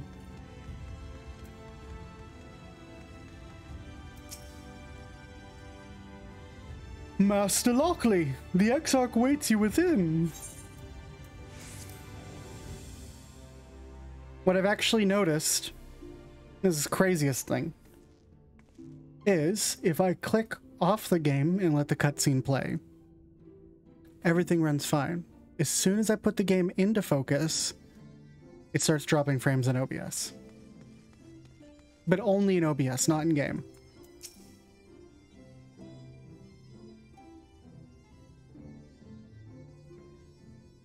Ah, how did you find your new quarters? I trust you were able to rest? I mean, I planked. I had a ghostly visitor. A ghost. I was not aware the room was haunted, and you were rather tired. Well, should you receive another visitation, I wasn't aware that your room was haunted. Sorry about that. Now, let us return to the subject of the Scion's whereabouts. Anyway, moving on. Let's ignore your haunted fucking room. Map. This map shows the lands of Norvrand. This map looks suspiciously like Eorzea. The Crystarium is here, in the region known as Lakeland. To the north is the fairy kingdom of Il-Meg. That is where you'll find Urianger. Urianger? To the east lies the once prosperous civilization of Raktika. Your Stola is stationed there, in the heart of the forest. Alas, neither location can be reached without considerable difficulty. So we can't go to... As such, I would suggest you first seek out one of the twins, each of whom is stationed but a short flight from the Crystarium. We can't go to Il-Meg or Raktika. Alphino is on Calusia, an island off the western shore. It is home to a city called Yulmore, where the rich and privileged while away their days in idleness. So... For his part in furthering our cause, Limsa Alphino journeyed there to meet with the citizenry and forge alliances. From what I hear, he has since kept himself busy gathering information around the main settlement. See, that's even Mount Ogamoro. Alize, meanwhile, traveled south to the arid wastes of Armorang. They lie upon the very edge of the inhabitable world, where the flood of light was halted. Those who dwell there live in constant fear of attack by the Sin Eaters. Oda. In contrast to her brother, Alize felt that her energies would better be spent learning about the enemy, and thus she sells her services as a guard, both to hone her skills and gather information on our foe.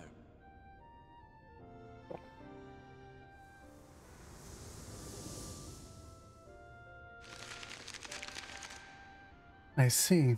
So, will it be Calicia or Armorang? It matters not which you choose to visit first. Simply inform me once you have made your decision, and I will see to it that you are provided with a suitable mount. You're gonna give me a mount?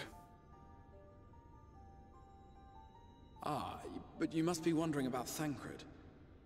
He has taken up with a new companion, and is presently engaged as a wandering hunter of Sin Eaters. Yeah, where's our boy Thancred? Being ever on the move, his whereabouts are often difficult to ascertain, but I am certain your paths will cross ere long. They better. I saw the trailer. He's a gunbreaker now.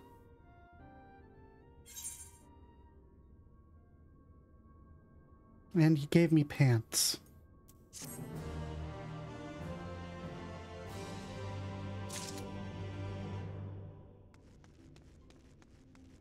Alright, Crystal Exarch, what's up? Do we want to go see Alphino or Alize first? We gotta go to both, so... While I wait for you guys to respond, let me do small talk. Your first order of business will be to reunite with Alphino and Alize. In so doing, the predicament here in Norvrand will be abundantly clear. As for communications with the Source, Feor will gladly serve as your messenger. If needs be, however, you yourself should be capable of making the journey between worlds. The device there will serve as a portal. Simply touching a hand to its surface will transport you to the location of the beacon I left at the base of the tower. In theory, at least. In theory, huh? Wonder how it works.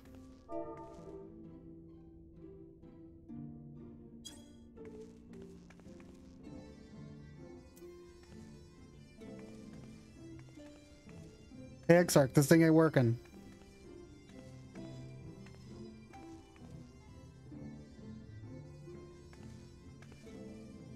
Oop, there we go. Never mind.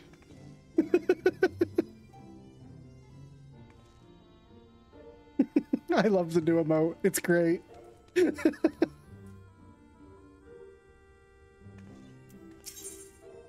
So, I see 2 votes for Alize, none for Alphina. Wow.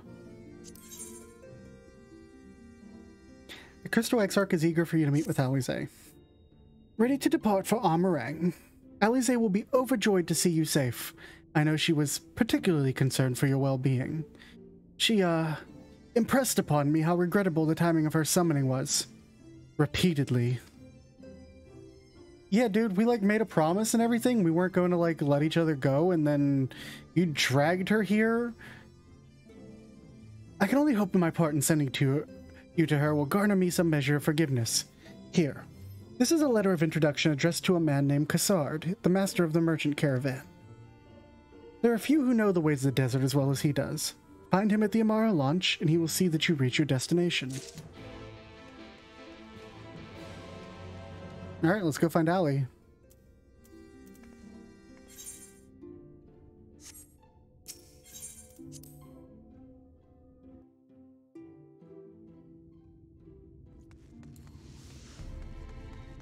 And we have to go to the Amaro launch, which I've already attuned to because I was smart.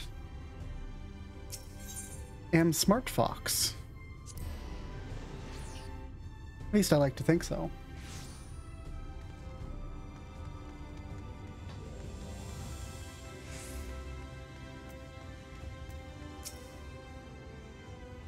Looking to procure yourself an Amaro?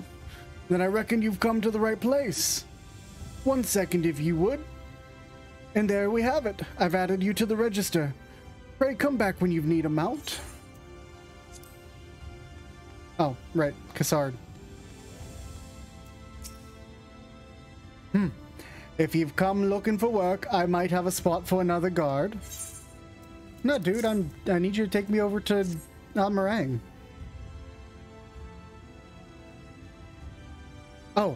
Oh, a friend of the Exarch? Hoping to meet somebody in Almarang, are you? Then I shall be your guide. I was about to set off for our outpost there, and as a matter of fact, so we can leave right away. Assuming you have everything you need. Yeah, dude, let's go. All set then. Off to the Unforgiving Sands we go. You can now travel to Almarang. Speak with the adroit Amaro Tamer to fly to the desert. You can also use your ether current to assist with locating ether currents. Crap. Should you lose his compass, blah blah blah blah blah blah, lost compasses and blah blah blah blah blah blah.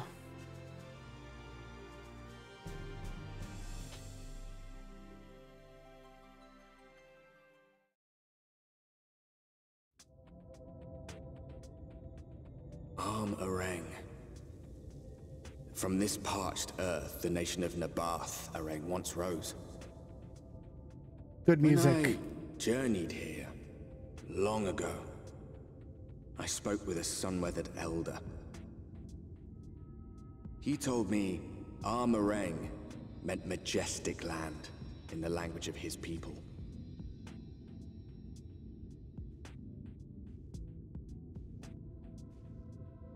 And so it might still be, were it not for the light's unrelenting onslaught.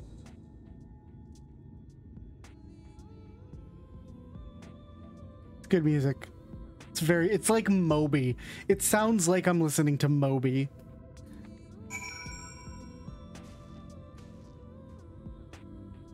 Hi, Cassard. No matter how many times I come here, the cold never fails to catch me off guard. The sky may be bright in the scorching hours of the day, but it gets brisk enough to make you shiver. Now, the Exarch's letter said I was to take you to the inn at Journey's Head, which is where your friend Alize is staying. But that's a fair old distance, so I suppose we make a stop in Mord Souk to break up the trek, allowing me to attend to some business, and you to enjoy the local hospitality. Sound good? Good. Alright, you lot. I'm off. I'd better not see the goods covered in sand when I get back. I see. Right, we head southwest, straight as an arrow. Can I bring my Chocobocobo out? Hi, Sky. Welcome to the first. You'll be welcome here, a red Chocobo.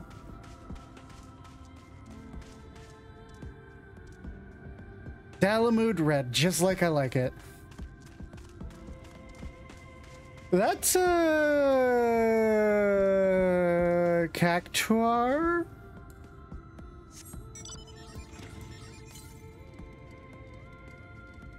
To the west, huh? That's the direction we're going.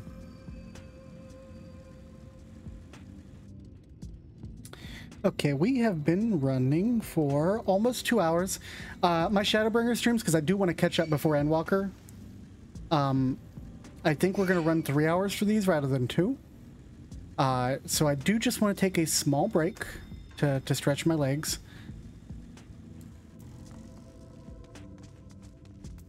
So rather than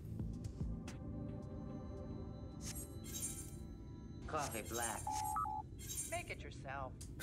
Thanks, Yargle. I'm actually gonna toss this on here. Steepo's on here too. Rather than throw it to the Be Right Back stream, I'm just gonna throw it to an idling camera. And I'll be back in a moment.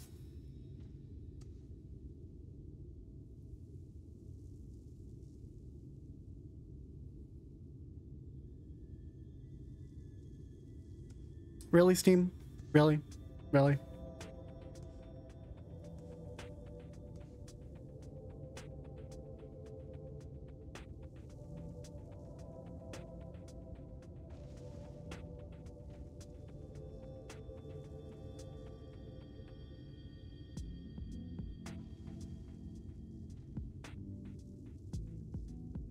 Oh, I'm a fool. Because my avatar is going to freak out while I'm gone, but not if I... You're back!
Hello, hello, I'm back again. So that Sabatender get absolutely murked while I was gone. I pulled up the chat on my phone while I was downstairs and saw that summoner destroy that poor thing.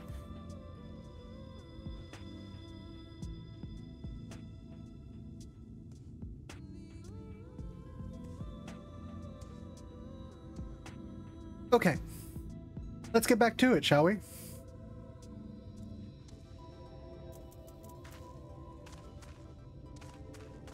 Actually, let's grab this ether current first.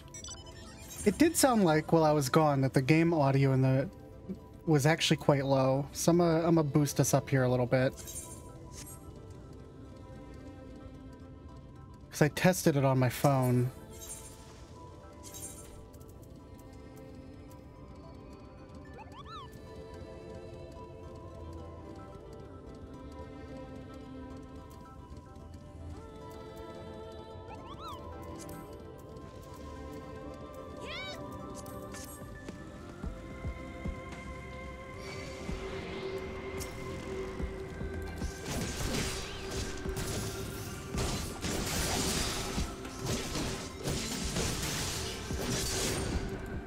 Ah, I don't have continuation because I didn't do the Gunbreaker quests yet. Oh, come on, Desert Armadillo.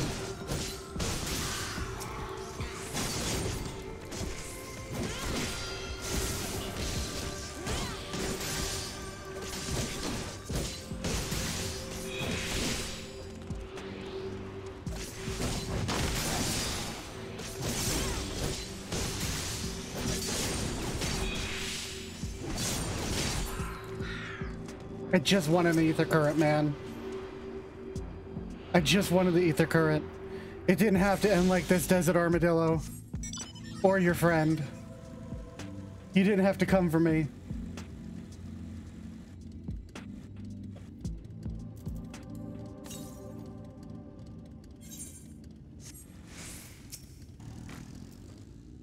Stop here a moment. This is your first visit to Amarang, is it not? Before you cross the River of Sand, you need to turn around and feast your eyes on that. Oh, you are very pointedly showing me that this... Right? This is what we're looking at? Yeah, this is what we're looking at. You're trying to very pointedly show me that this is Ul'dah without telling me it's Ul'dah. They built them big, didn't they? That's Khazar Sharl. A fortress blow. No, no, no. No, don't do that. Disable yes. They built them big, didn't they? That's Khazar Sharl, a fortress meant to protect the northern reaches of Batharang. Seeing as what was left behind, I believe it when they say that it was once one of Norvrent's mightiest nations. At least until the flood came along. Great chunks of Batharang's lands were lost to the light, its great city included. The few who survived didn't see much point in staying, most of them anyway. No, not many choose to come here these days, not with everything in ruin. Even that hulking great fortress has become little more than an Amaro roost for me and my caravan. But not everywhere is it deserted this place. Just wait until you see Mord Sook. Let's press on, shall we? Just wait until we're at Sook. We're at Sook. We're shopping for clothes at Sook.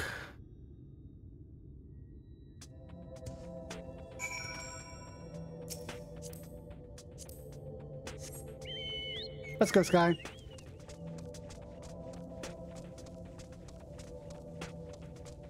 Floating battle axe over to our right. Viper thingies to our left. Sky, they don't know your power. They don't know. They don't know what you can do with just a tiny thought, should you deem it, Sky. It's okay, buddy. They'll find out. They'll all find out. Here we are, Mord Sook. By the blessed shadow, I love this town.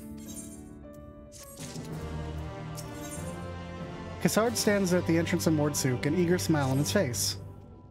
Mordsuk, not just full of Mord, but Humes and all mother of options too. The fuck am I reading? All manner of others too.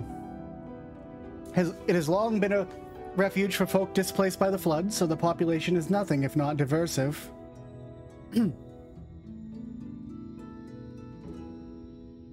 Oh, have you met a Mord before? They might look like shifty little blighters, but a more welcoming lot you could never wish to meet. Speaking of which, we should pay our respects to Master Gengen. I'll go ahead and let him know we've arrived. Master Gengen? I take it you are a Mord.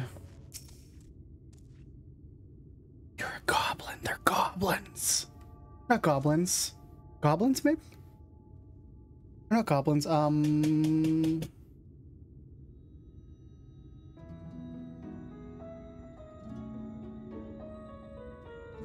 You know their names. Is it goblins? It's not goblins, is it?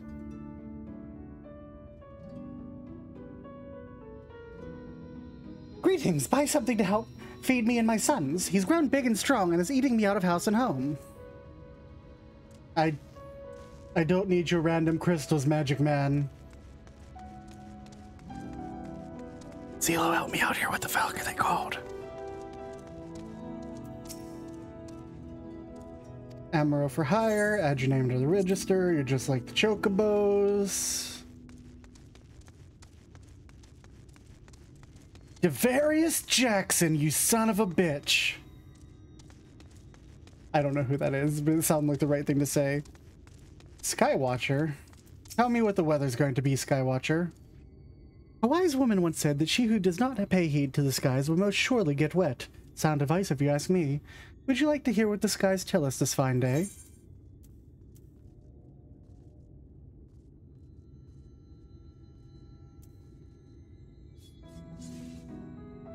How do you have a job?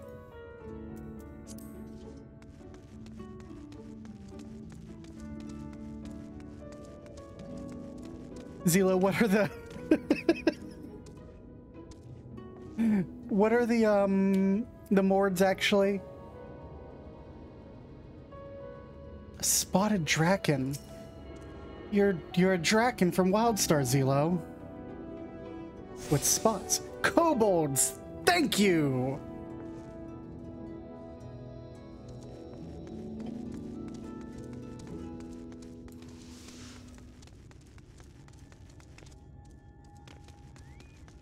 Hi, Gengen.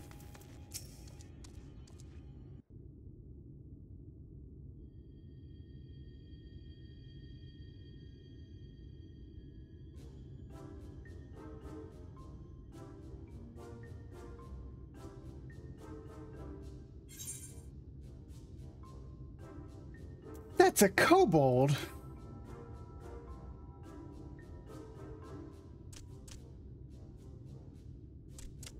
Master Gengen, this is the friend of the Exarch I was telling you about. You're an owl now, Nurgle. Turn on auto advance. Very good, very good. Though friend or no, all are welcome in Mordsuk. Souk is Mordish for city. As things stand, this souk boasts the largest and busiest marketplace in all Armorang. I'm at Souk. You'll find ore from the mines here, of course, but all manner of other things too, many of them rare. As I told you before, not many visit Armorang by choice, but Mordsouk's a different story. Merchants come from miles around to purchase the relics the Mord dig up. Aye, that they do. For Mords do not dismiss the spoils of the earth. We clean them and polish them and reveal to the world their true value. His voice sounds familiar. That is why they come here, come from far away, come with much money.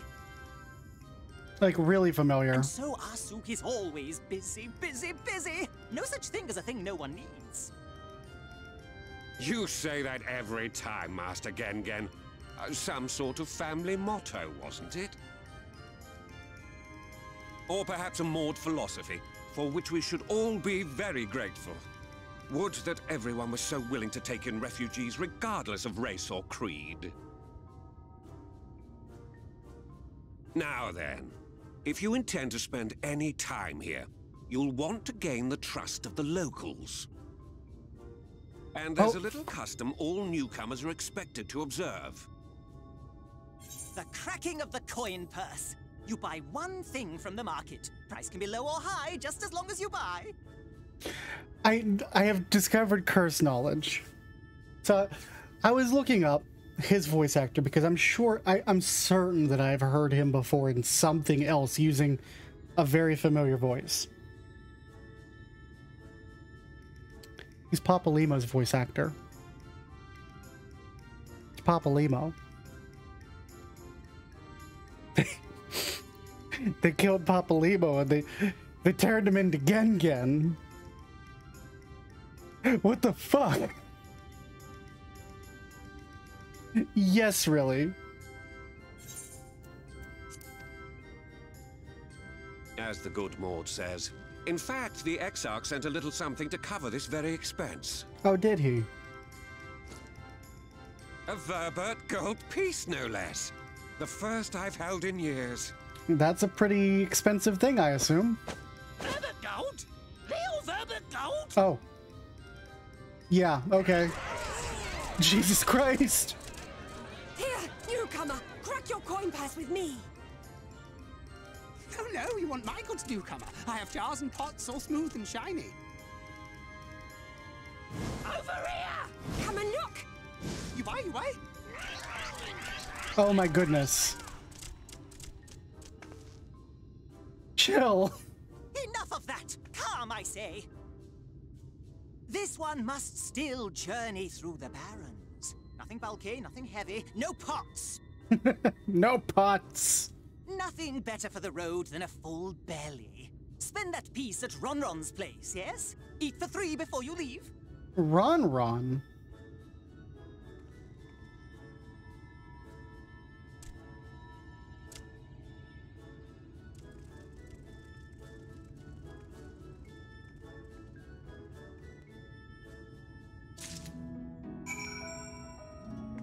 Bum bum bum bum bum bum bum. Bum bum bum bum bum bum bum bum bum. What's up, Ron?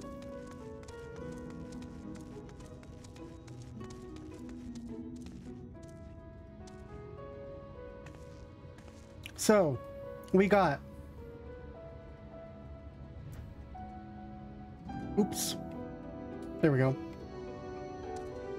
We got my G-Shade menu and grubs and pita bread and dried meats and frogs.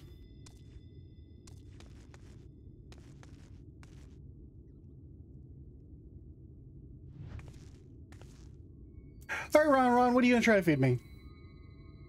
Welcome to Ron's, traveler. I have wares to fill your empty purse and fill your belly. Take your time, stare and sniff before you choose, but no drooling on the merchandise, yes? Browse Ron's wares. You may move the camera as well as zoom in and out. Target a foodstuff and inspect it with a click.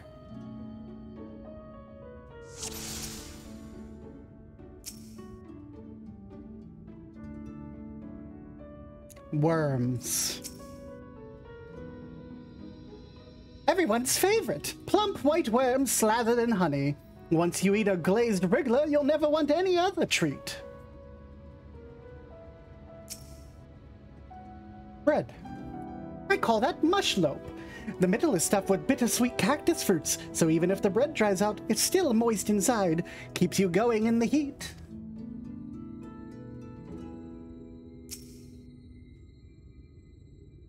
That's my ever-burning bounty, made with the best parts of the lizard, cured with special spicy spices. Some find the smell challenging, but it'll warm you up on those chilly desert nights.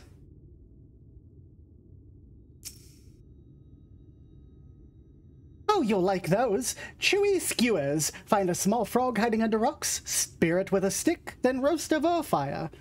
Crackly on the outside, gooey on the inside. Perfect for snacking.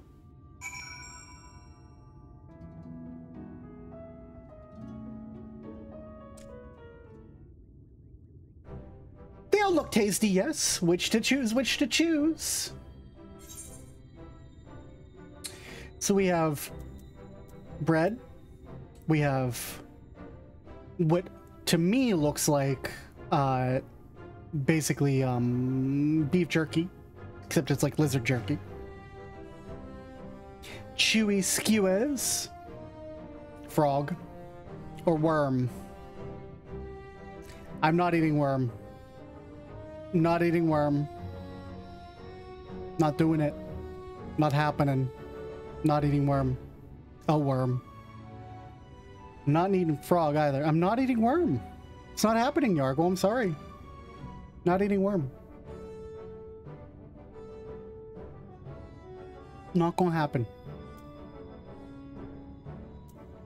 I'm thinking, because I did mush loaf on my first time through.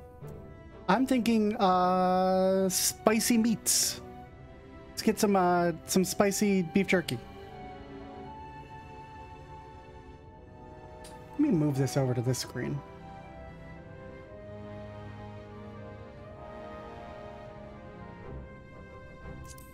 Spicy meats. Get me spicy meats. Yes, put some spice in your step. You won't feel the cold this night. Oh, damn it. And probably not the next one either. You have the gold. And done. One verbite honor buys you 10 sides of lizard meat.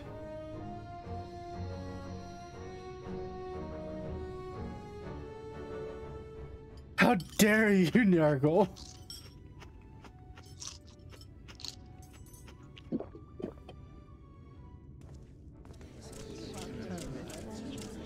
Can I have some milk? Please, anyone?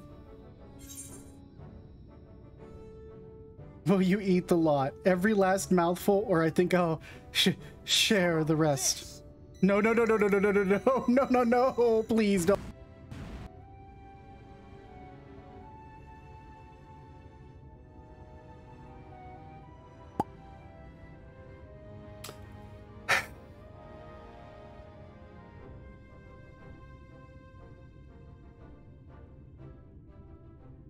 You know what you did. Whenever I have a really spicy meal, because I do this all the time. I love Vindaloo curry. I love Vindaloo curry so much. But Vindaloo curry, it don't love me. I get like 3 bites in, and my mouth is quite literally a blazing inferno. And then I go through like half a gallon of milk trying to eat 1 bowl of Vindaloo curry. But you know what I do? I eat every last mouthful. What an appetite, what a belly! A new legend is born in Mordsuk. Consider your coin purse cracked, and I'm pleased to accept your custom, and Gengen will be pleased that you honored ours. Please, someone get me... Give me some milk. Keeping the merchandise down, yes. No returns.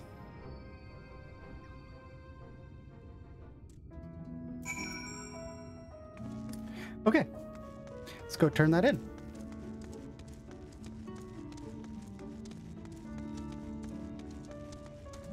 No milk, how about a coffee biscuit? I mean... any type of bread might help, but you need milk to wash the, what is it, the capsaicin receptors in your mouth, because basically all capsaicin is just, all spicy is just your mouth tasting pain. That's all it is. So you take capsaicin, like, or no, you take capsaicin, you take milk, and it makes it so that your mouth doesn't taste pain anymore. It's pretty good. Hey, let's talk to Gengen. I was watching from here, Lockely. You honored our custom and with great relish. You will always be welcome in Mordsuk. If you need anything in Amarang, we are here to provide. Cassard's impressed by my gastronomic fortitude. You have courage, my friend. Ron's wares are more exotic than harmful, but I don't envy the bellyache you'll have on the morrow. Right. Now that you've eaten, I expect you to get back on the road. Would you mind if we delayed our departure a touch? I have a few deals left to close before I can conclude my business here in Mordsuk. Oh, offering your services, are you? Aye, well, an assistant would certainly help hurry things along. I have a receipt here for some goods that need picking up from the market. All properly paid for, you just need to do the lifting and carrying. I don't know if that was the voice I was using for him 5 minutes ago. I legitimately, as soon as I switch to another voice, the other voice before just pops right out of my head. Just pops right out of my head. I'll go and take care of some last-minute haggling then. See you in a bit.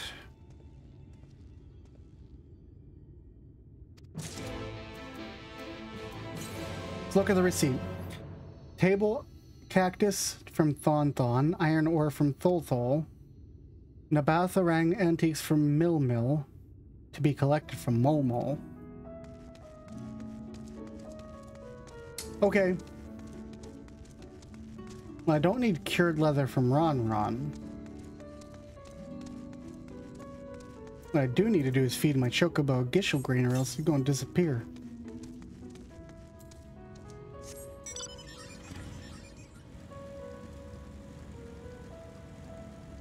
I definitely don't need anything from Latgar. Or Shan. But I did need from Thonton.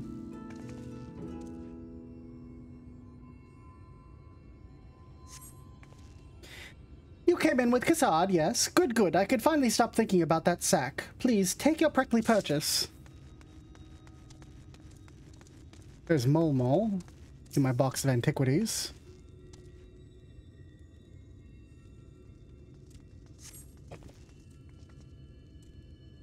Hey, no touching. That merchandise is spoken for. You couldn't possibly change my mind with a better offer. Yo, I'm here for Cassard. What? Cassard sent you? What? Why didn't you say so? I wouldn't dream of selling his goods to a higher bidder. Oh, no. Nabatharang relics, was it? All packed in that box here. Handle with care. Okay.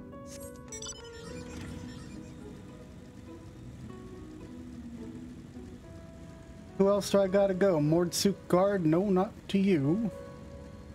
I'm at Souk. Gelgel.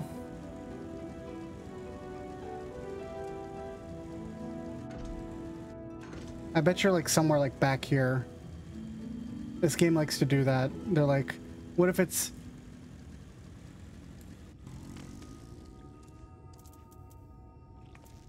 It isn't Mill, because Mill was the one who was holding the other thing. Zoltol.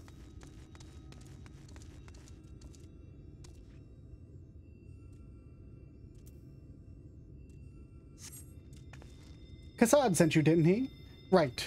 Well, what kind of ore was it again? Iron. Iron ore, of course. That would explain this box I have here. It's all yours. Thanks, buddy. Alright, Cassard, let's get the fuck on the road. We have shit to do. Pray destroy the waking sands.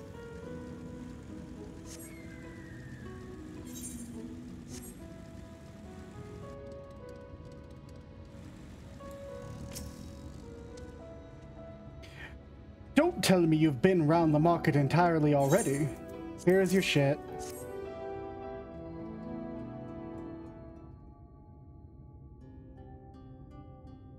Aye, that's the lot. Good work. And quick work, too, considering you've not set foot in the place before. I thought you wanted to sit in the city like the Uxuk, but something tells me you're not a stranger to visiting strange lands. Unfortunately, your efficiency presents something of a problem. I'd hoped to conclude all my business before you returned, but it seems there's been some confusion over one of the orders I placed. I'll have to drag in my middleman and sort this out.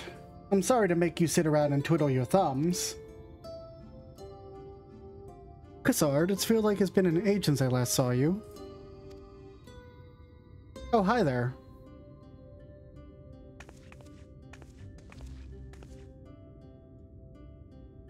Well, if it isn't the lovely Tesleen. It's been a while, but your timing couldn't be better.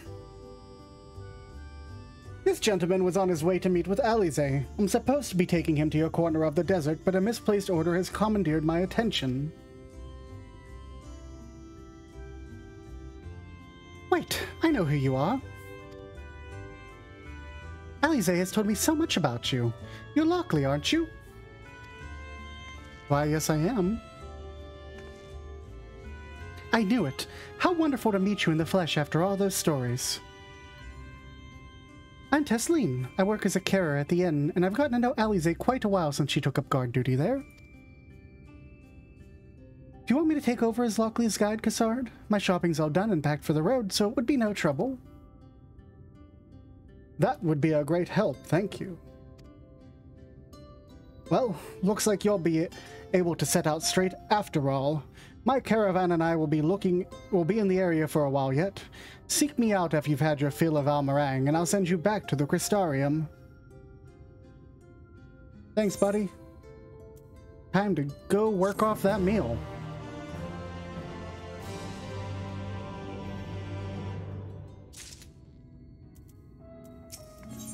Hello, Tesleen. She is eager to set off. Alize has been desperate to see you, Lockely, so let's get you to her sooner rather than later. The inn isn't too hard to find, really. You can actually see the top of the rock spires from here. We just need to swing around the edge, around the ridge, then head south. Come on, I'll get my supplies together and meet you outside.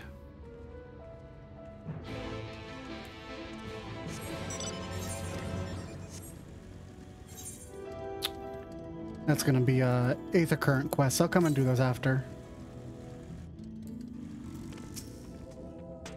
All set.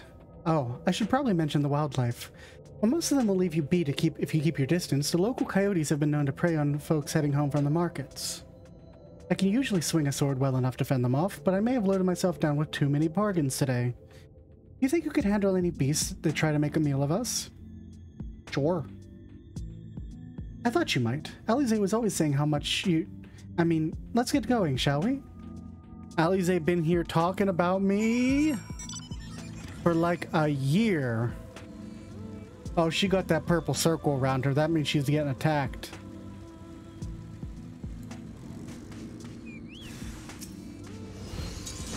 Get over here, wandering coyote. Tank stance on.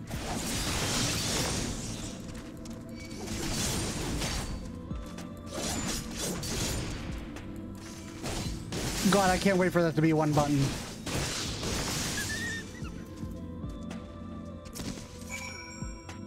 Sorry, there wasn't much time to shout a warning. Were you bitten? Those things can be nasty. And yet hardly a match for you, it seems. I'd always thought Alize was strong, but in her mind, she was never... Now it makes sense. Well, we should push on. It might be best if you scout ahead and clear out any coyotes that have our scent. I would here so you can fight without any distraction. Okay, Tesleen. You hold on to them bargains. Aether Current! Gotta get that Aether Current. Aether Current!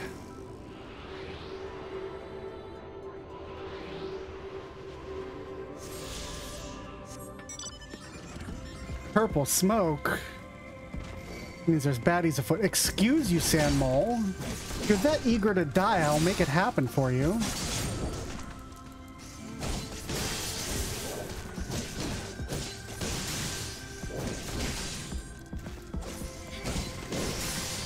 Excuse me, Tolba.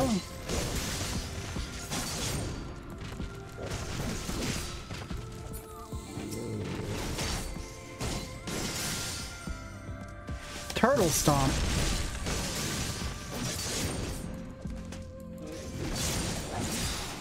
Yeah, they're all coming for me.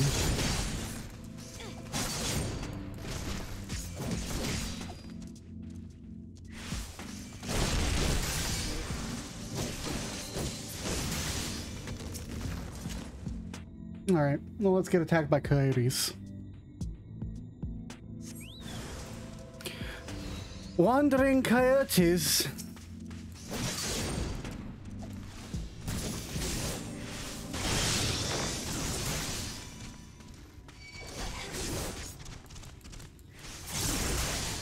Probably not DPS efficient to do that. Well, it's definitely not DPS efficient to use Sonic Break as the killing move on someone. Oh well. Gazoom.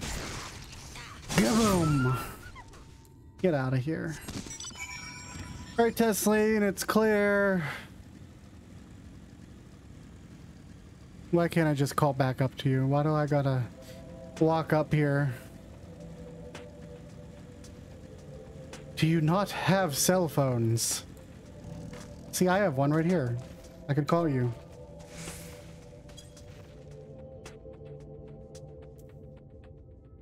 I got Materia Madness on this thing. Oh, thank goodness you're back. I could hear the howling and snarling from here. Frightful creatures. Let's hope the rest have seen your handiwork and know to avoid us now. I need to get those supplies back to the inn.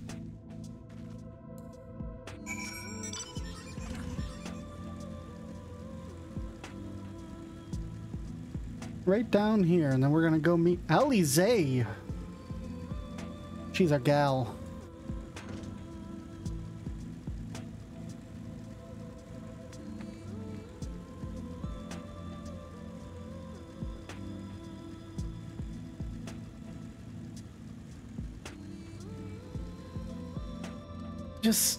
Just look at this. We'll be right back, Tesleen. This is what I mean by environmental storytelling. Shut the fuck up, Blizzard. I didn't ask for your opinion. Same with yours. So we've got the inn at Journey's Head, which is right here. And she said she's a caretaker here. Now, clearly there must be sick people because there is a graveyard right outside. But like, when I talk about environmental storytelling, like, look at this. This is literally the edge of the world. This is literally where an Aether Current is.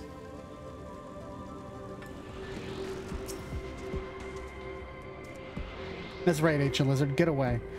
Big Yeti! Now, there are mobs down there, so we're gonna go there later. Like, look at this. Like, it's crazy, because, like, the music... Everything comes together in this game always to form a full package. So here... I'm gonna turn off my UI for a second.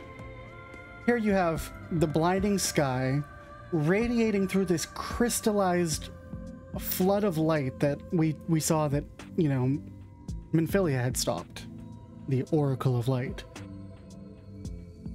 And then that flood had come so hard that it lifted the earth. Because look at all these buildings. None of them are flat. Look at the ground below. None of it's flat. It's all at an angle inward from that.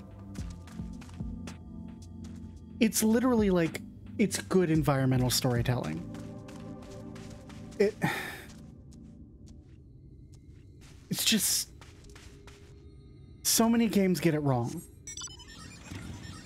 But FF14 almost always just nails it. And then the music is just this serene sort of like calmy, Moby-like theme. It's just so good. It's just so good. Let's get the Aetheryte.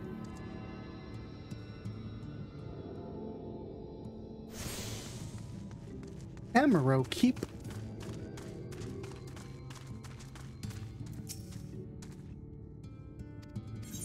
Let's add that to our list so that that icon's not on our screen anymore. Hi, Tesleen. Sorry, I took a detour to talk about how well designed your game is. This is it. Thanks to you, I didn't have to drop my shopping even once. Come to think of it, I'm glad I didn't make the trip alone. It seems you ended up escorting me. I have to repay the favor somehow, but first, let's head inside, shall we?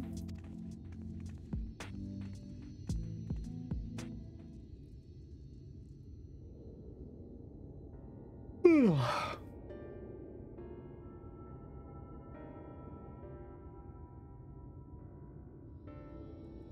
Yep, sick people. This is what I'm talking about. We didn't even have to come in here to see that. Welcome to the Inn at Charney's Head. You might be our first visitor from the Crystarium since Alize arrived. It's not much, but it is home to the afflicted and a handful of carers. The afflicted? You don't know? I don't think I've met anyone besides Alize who is so unfamiliar with our situation here. Most folk grow up knowing someone who knew someone.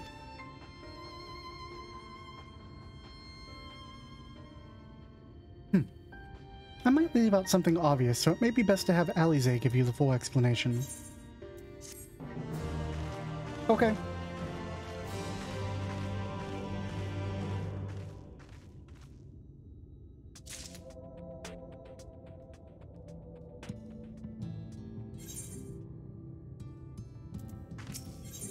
Hi, Tisleen. She cast her gaze about the inn, hoping to spot Alize, following in her footprints. Now, where is she?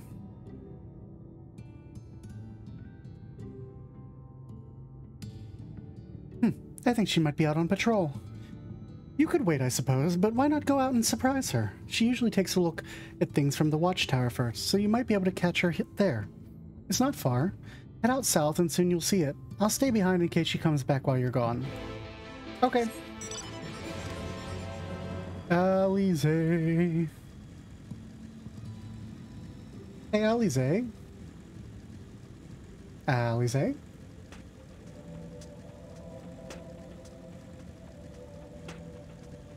You hear, Alize?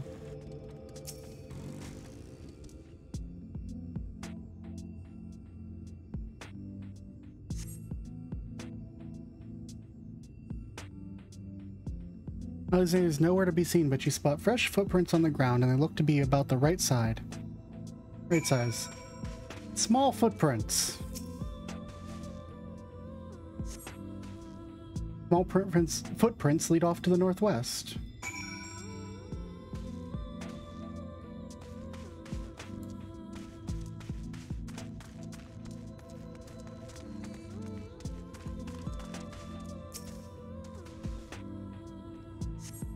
Footprints continue on to the northwest. Zombies? Why are there zombies here? I didn't sign up for this. Who opened a tomb? Wasn't me! I don't have your treasure!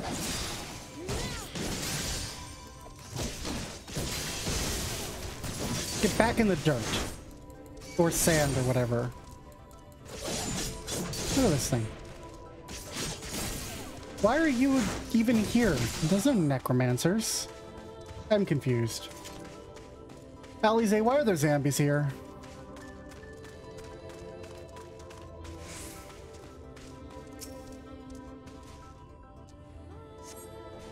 Curve around to the west.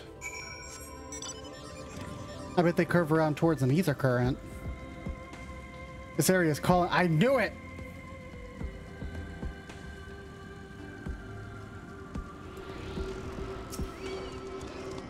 I'm just trying to attune, man. I just want to attune. Just let me attune to the ether current. Just let me attune.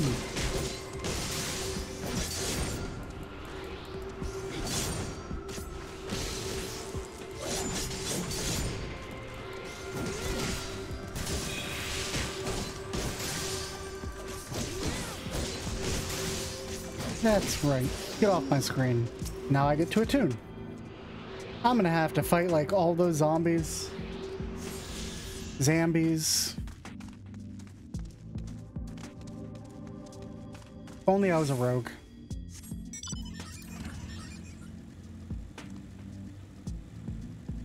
Maybe I could. Oh, there's like a scuffle here.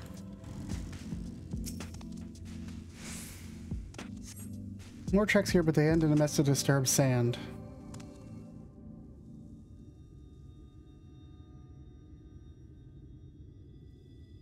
Oh, by the way, while we're hitting into a cutscene. If I have any new viewers and you're enjoying my stream, please make sure you toss me a follow. You'll get notifications when I go live. Thank you.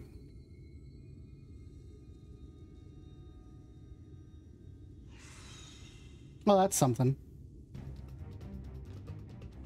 It's a back here! horse angel. Alize, that's like 30 feet up. Oh, you just did an anime landing. Okay, you're fine.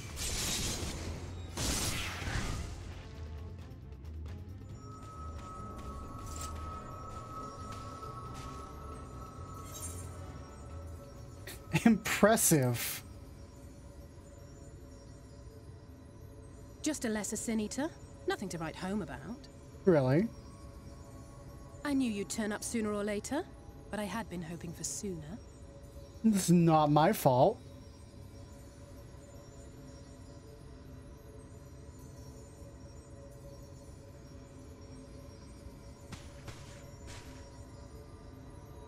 New outfit, huh? How are you? Been better. So anyway, this dude who's got like a crystal fist just drags me. Well, you know how it is. You know how it is, Alize. And then I tell him. We've fought them to a standstill then. Oh, yeah, the Garleans? Yeah, that's a thing that happened. The Exarch did say that the Empire seemed to have drawn back when he last looked in on the source. But without knowing for sure how fast time was passing there, I couldn't help worrying that a lot might have happened since then. Kind of, but not really. I'm heartily relieved to hear that it hasn't, just as Alphino must have been.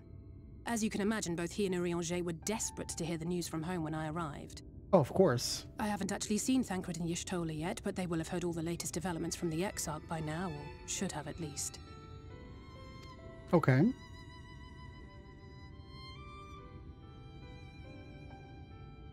When I think of how frantic Tataru and the others must be, I want nothing more than to rush back and reassure them. I know. But we still haven't found a way to reverse the summoning. And even if we had, we couldn't just ignore Urianger's vision. No, we can't. He may use 10 words where one would suffice, and they may often obscure as much as they reveal. I mean, the man was raised literally by a pile of books that just fell on his crib, and he had to eat his way out. But on this matter, he was as clear as day. I do not doubt for one moment that he saw what he claims. Really? Nor how difficult it must have been to speak about them.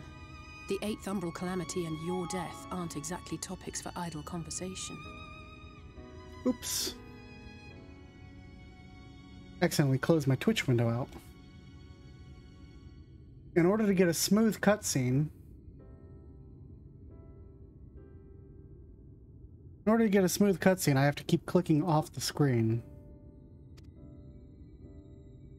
As much as I might want to go home, I don't want to go home to that. We can't allow the rejoining to happen, which means we have to save the first from the Sin Eaters. I hope.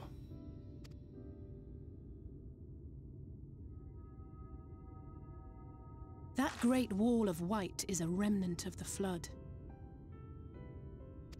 Yeah, it looked exactly like the thing that was in the picture. In the first tipped decisively in favor of light.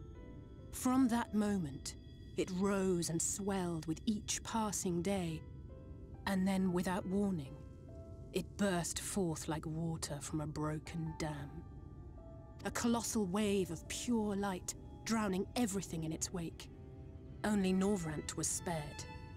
Such as we were told. For the most part, living things are composed of ether of various different aspects.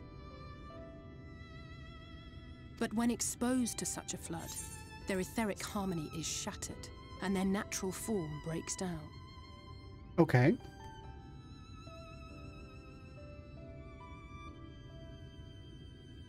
Then they either perish, or are warped into mindless abominations. Oh, okay.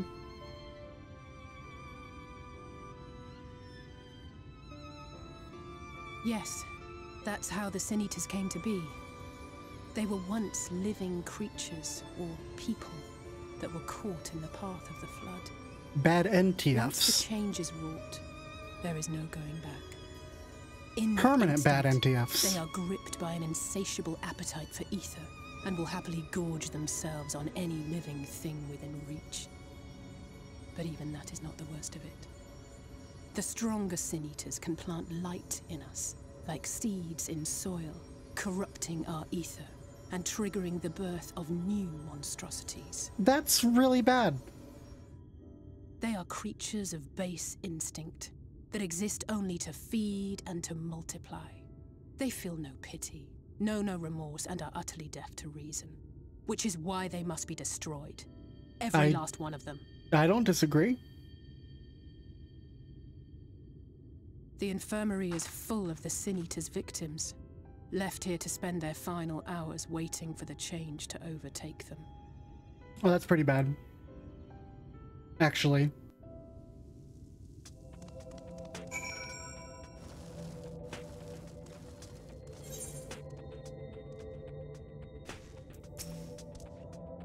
It's just a matter of time, more for some, less for others. Those patients will all become monsters in the end. And to add insult to injury, the afflicted are feared, shunned, cast out of society, and exiled here to the edge of the world. The only good thing I have to say about this hellish place is that it has served me well as a training ground. Tessline and the others have also been kind enough to share their knowledge of Sin Eaters, which is knowledge I can now share with you. Wait, while you help me finish up my patrol, of course.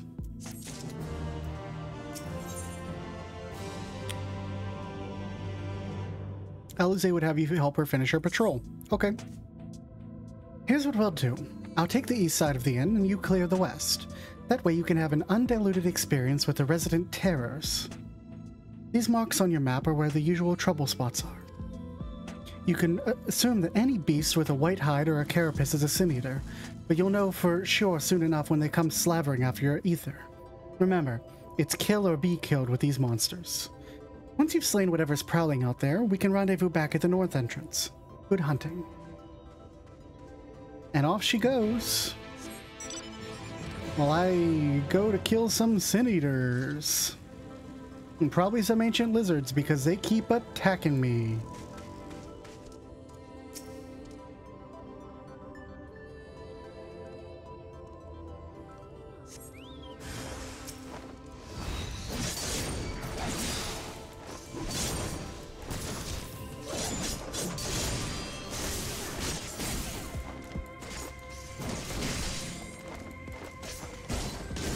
I really do like playing Gunbreaker. It was going to be my tank of choice to help fill in for knights for them while my static needs a tank, but we already have 2 other Gunbreakers. So I've learned Paladin instead, which I don't hate Paladin. I just like having a gun sword. Who doesn't like having a gun sword?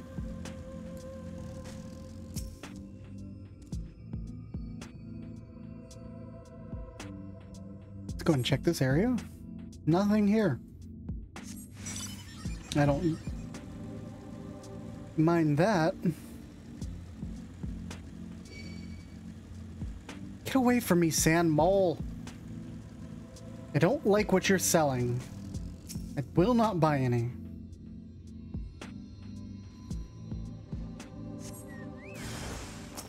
Forgiven cowardice.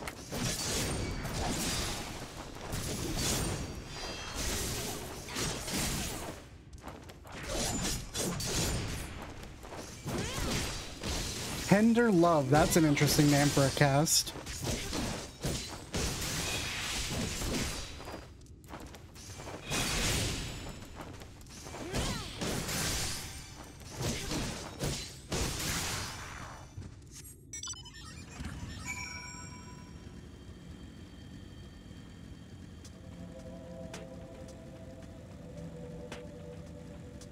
Alright, Alize, did you clear up your half?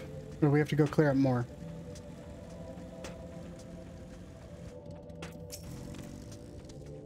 How did you fare? Killed 3 of them. Ah, actually I killed 2 of them. I can count.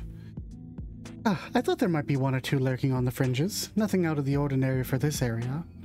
I expect you notice it yourself, but individually, these lesser sin-eaters are no more deadly than any natural predator you might encounter in the desert. It's when they appear in numbers that they pose a threat. Much like the void scent, they have an unfortunate tendency to flock to the strongest of their kind. That's thus, when a powerful sin-eater goes on the hunt, it might be attended by a veritable swarm of weaker kin. Imagine an army of such creepers... Creepers? Oh man. Creatures descending on a village or hamlet.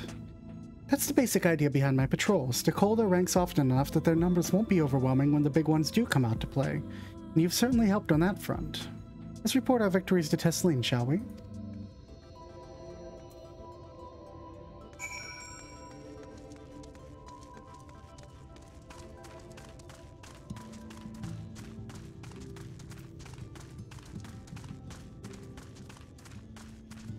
What's up, Tesleen? Alize tells me that you helped out with our patrol. You have our thanks, and my apologies for leading you from one battle to another ever since the moment we met. In any case, I'm glad to see the 2 of you found each other. If you have no idea how badly Alize has missed your company. Everything is always, if Lockely were here, he would... That's an exaggeration, and I don't sound like that either. I was merely trying to view matters from another perspective, and I respect Lockely's methods. Honestly, after seeing him in action, I can understand why. The way he leaps into the fray without hesitation, it really is something to behold. I might be a little smitten myself. I'm only teasing, though I've no doubt he deserves all the admiration he gets, just as you do.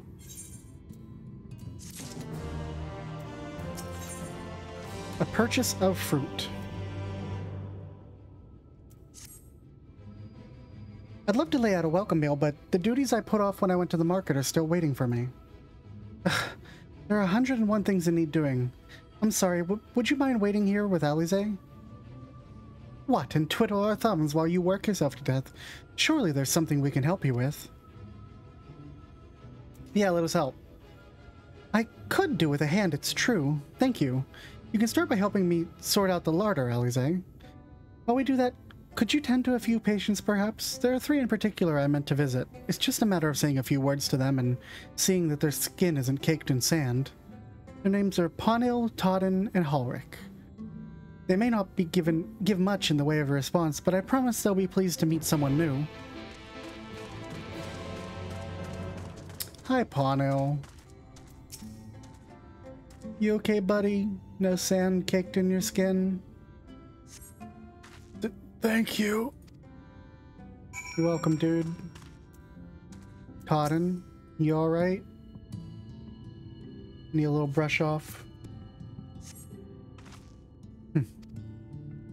Todden glances up at you blankly, but you notice the tension in his face eases slightly. Alright, my dude. You chill. Ulrich. Hello, child.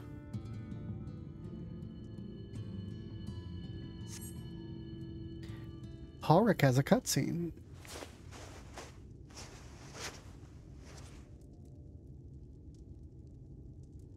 Ulrich is staring directly into my soul. The texture of his skin is hardened into something akin to plaster. That's awful.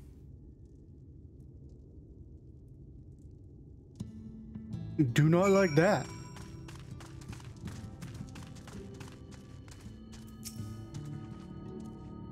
You've seen to the patients. How were they? Good. That's good. I knew they would enjoy meeting you. I am concerned about Ulrich, though. I'll have to speak with the other carers, but I think his time may be near. We shall leave you to that discussion, then. I was going to take Lockely to Mord Sook. If you have any errands that need doing. Well, I suppose there is one thing. Would you pick up a nectarine from the markets, please? Cassard's caravan just passed through, so Ron should have some fresh fruit. Come then, Lockely. There's something I want you to see. Right after we stop at Ron's stall, of course. Okay. Let's head back to Sook. I'm just teleporting. There's no need to walk.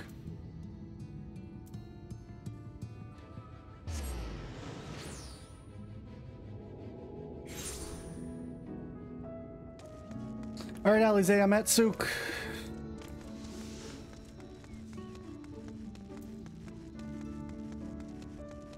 You have something to calm. Let's see about that. Let's see about that nectarine, shall we?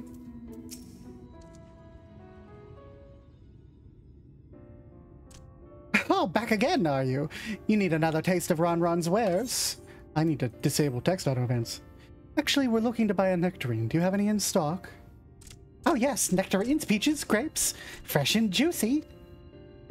Given how richly you cracked your coin purse with me, I might still owe you some food. Here, take this one, free of charge. Thanks, buddy. I appreciate it. Gods, I've never seen a moored merchant give away something for nothing before. How much coin did you spend here? Of gold verbertite.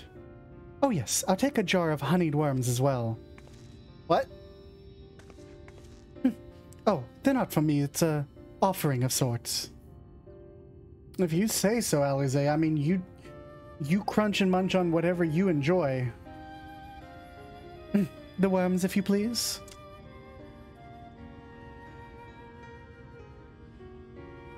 Only the best regulars for you. Come again, my friends.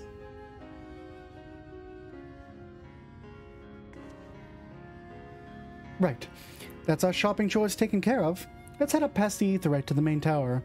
The view I want to show you can only be seen from its very top.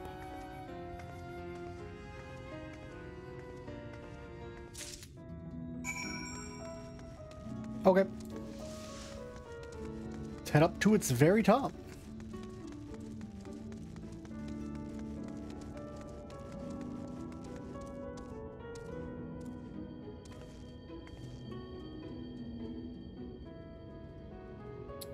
I'll check something.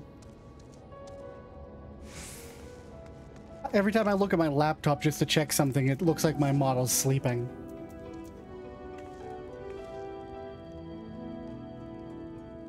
It's funny. I sleep. No, Sky, come back. Here are your precious worms. That buys us a trip to the top of the tower, does it not?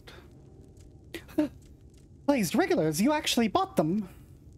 I really shouldn't let you, but just this once, all right? Only once. Never fails, shall we?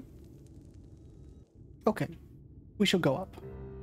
The top of this here tower with the windmill below it. This seems dangerous.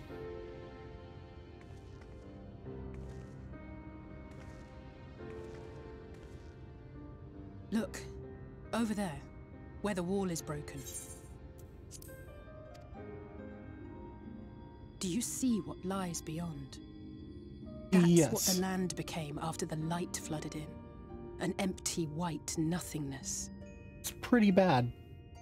Life cannot exist in such conditions. The primordial light would wreak havoc on the body's etheric balance.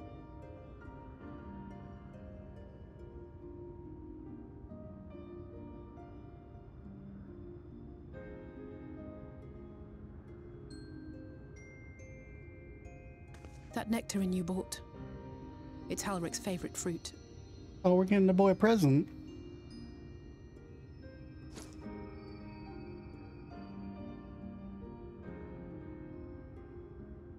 Most of the patients, Halric included, survived the attacks of powerful eaters. But their fate was sealed all the same.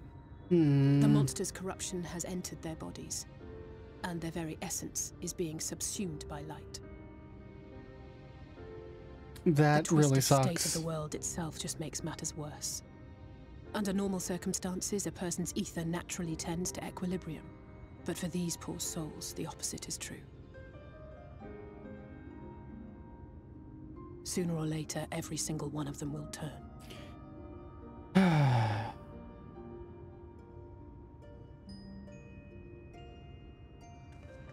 Tesleen and the patients, they all know this. They know what has to be done before the change goes too far, before the Eater within takes over. The preferred method is mixing poison into their favorite food. In my time here, I've borne witness to a lot of last meals.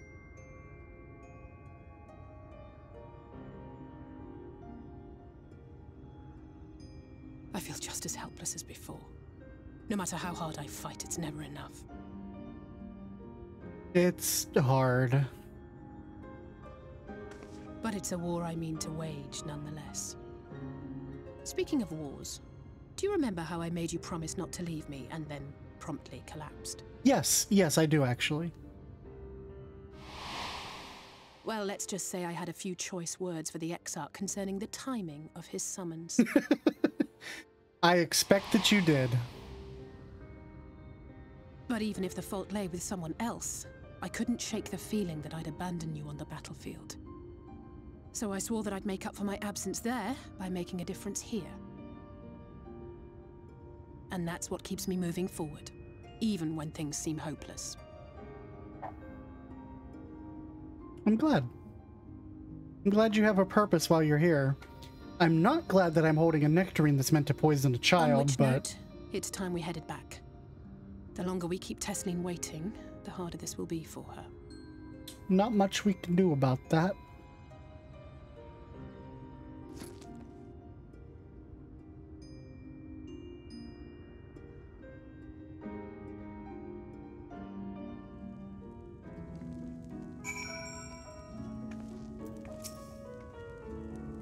I'm glad I was able to show you that. When it comes to understanding the catastrophe which befell the first, one might glimpse the empty wasteland behind the wall is worth more than an hour of Urianger's.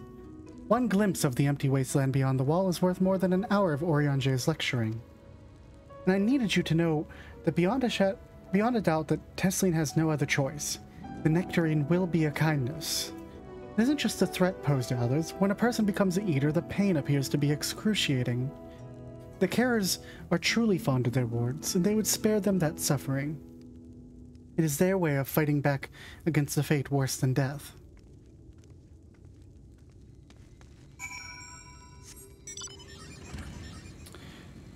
Let's give this over to Tesleen.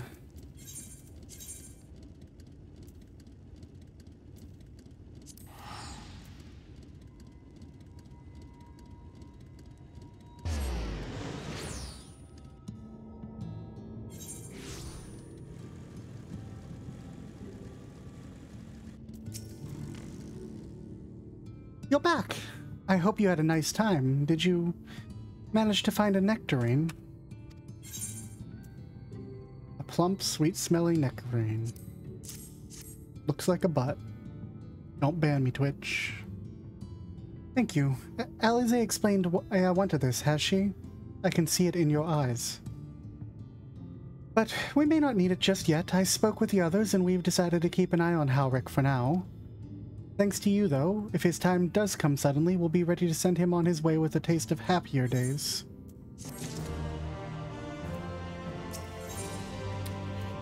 The time left to us. I think, my friends,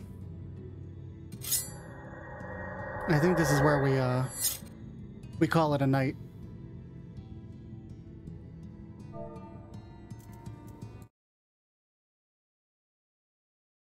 I think that this is where we call it. Where's my stuff?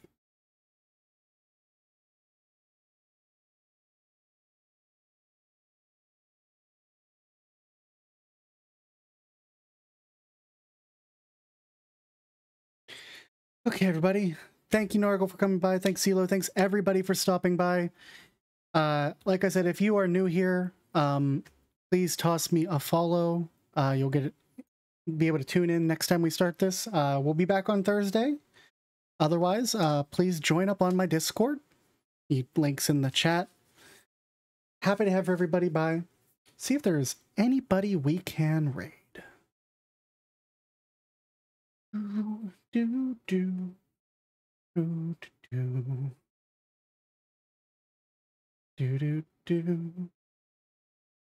Let's raid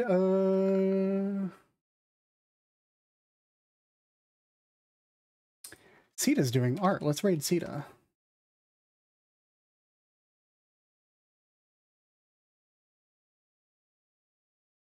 All right, folks, thank you so much for stopping by. See you on Thursday, or chat to you on my Discord. And until next time.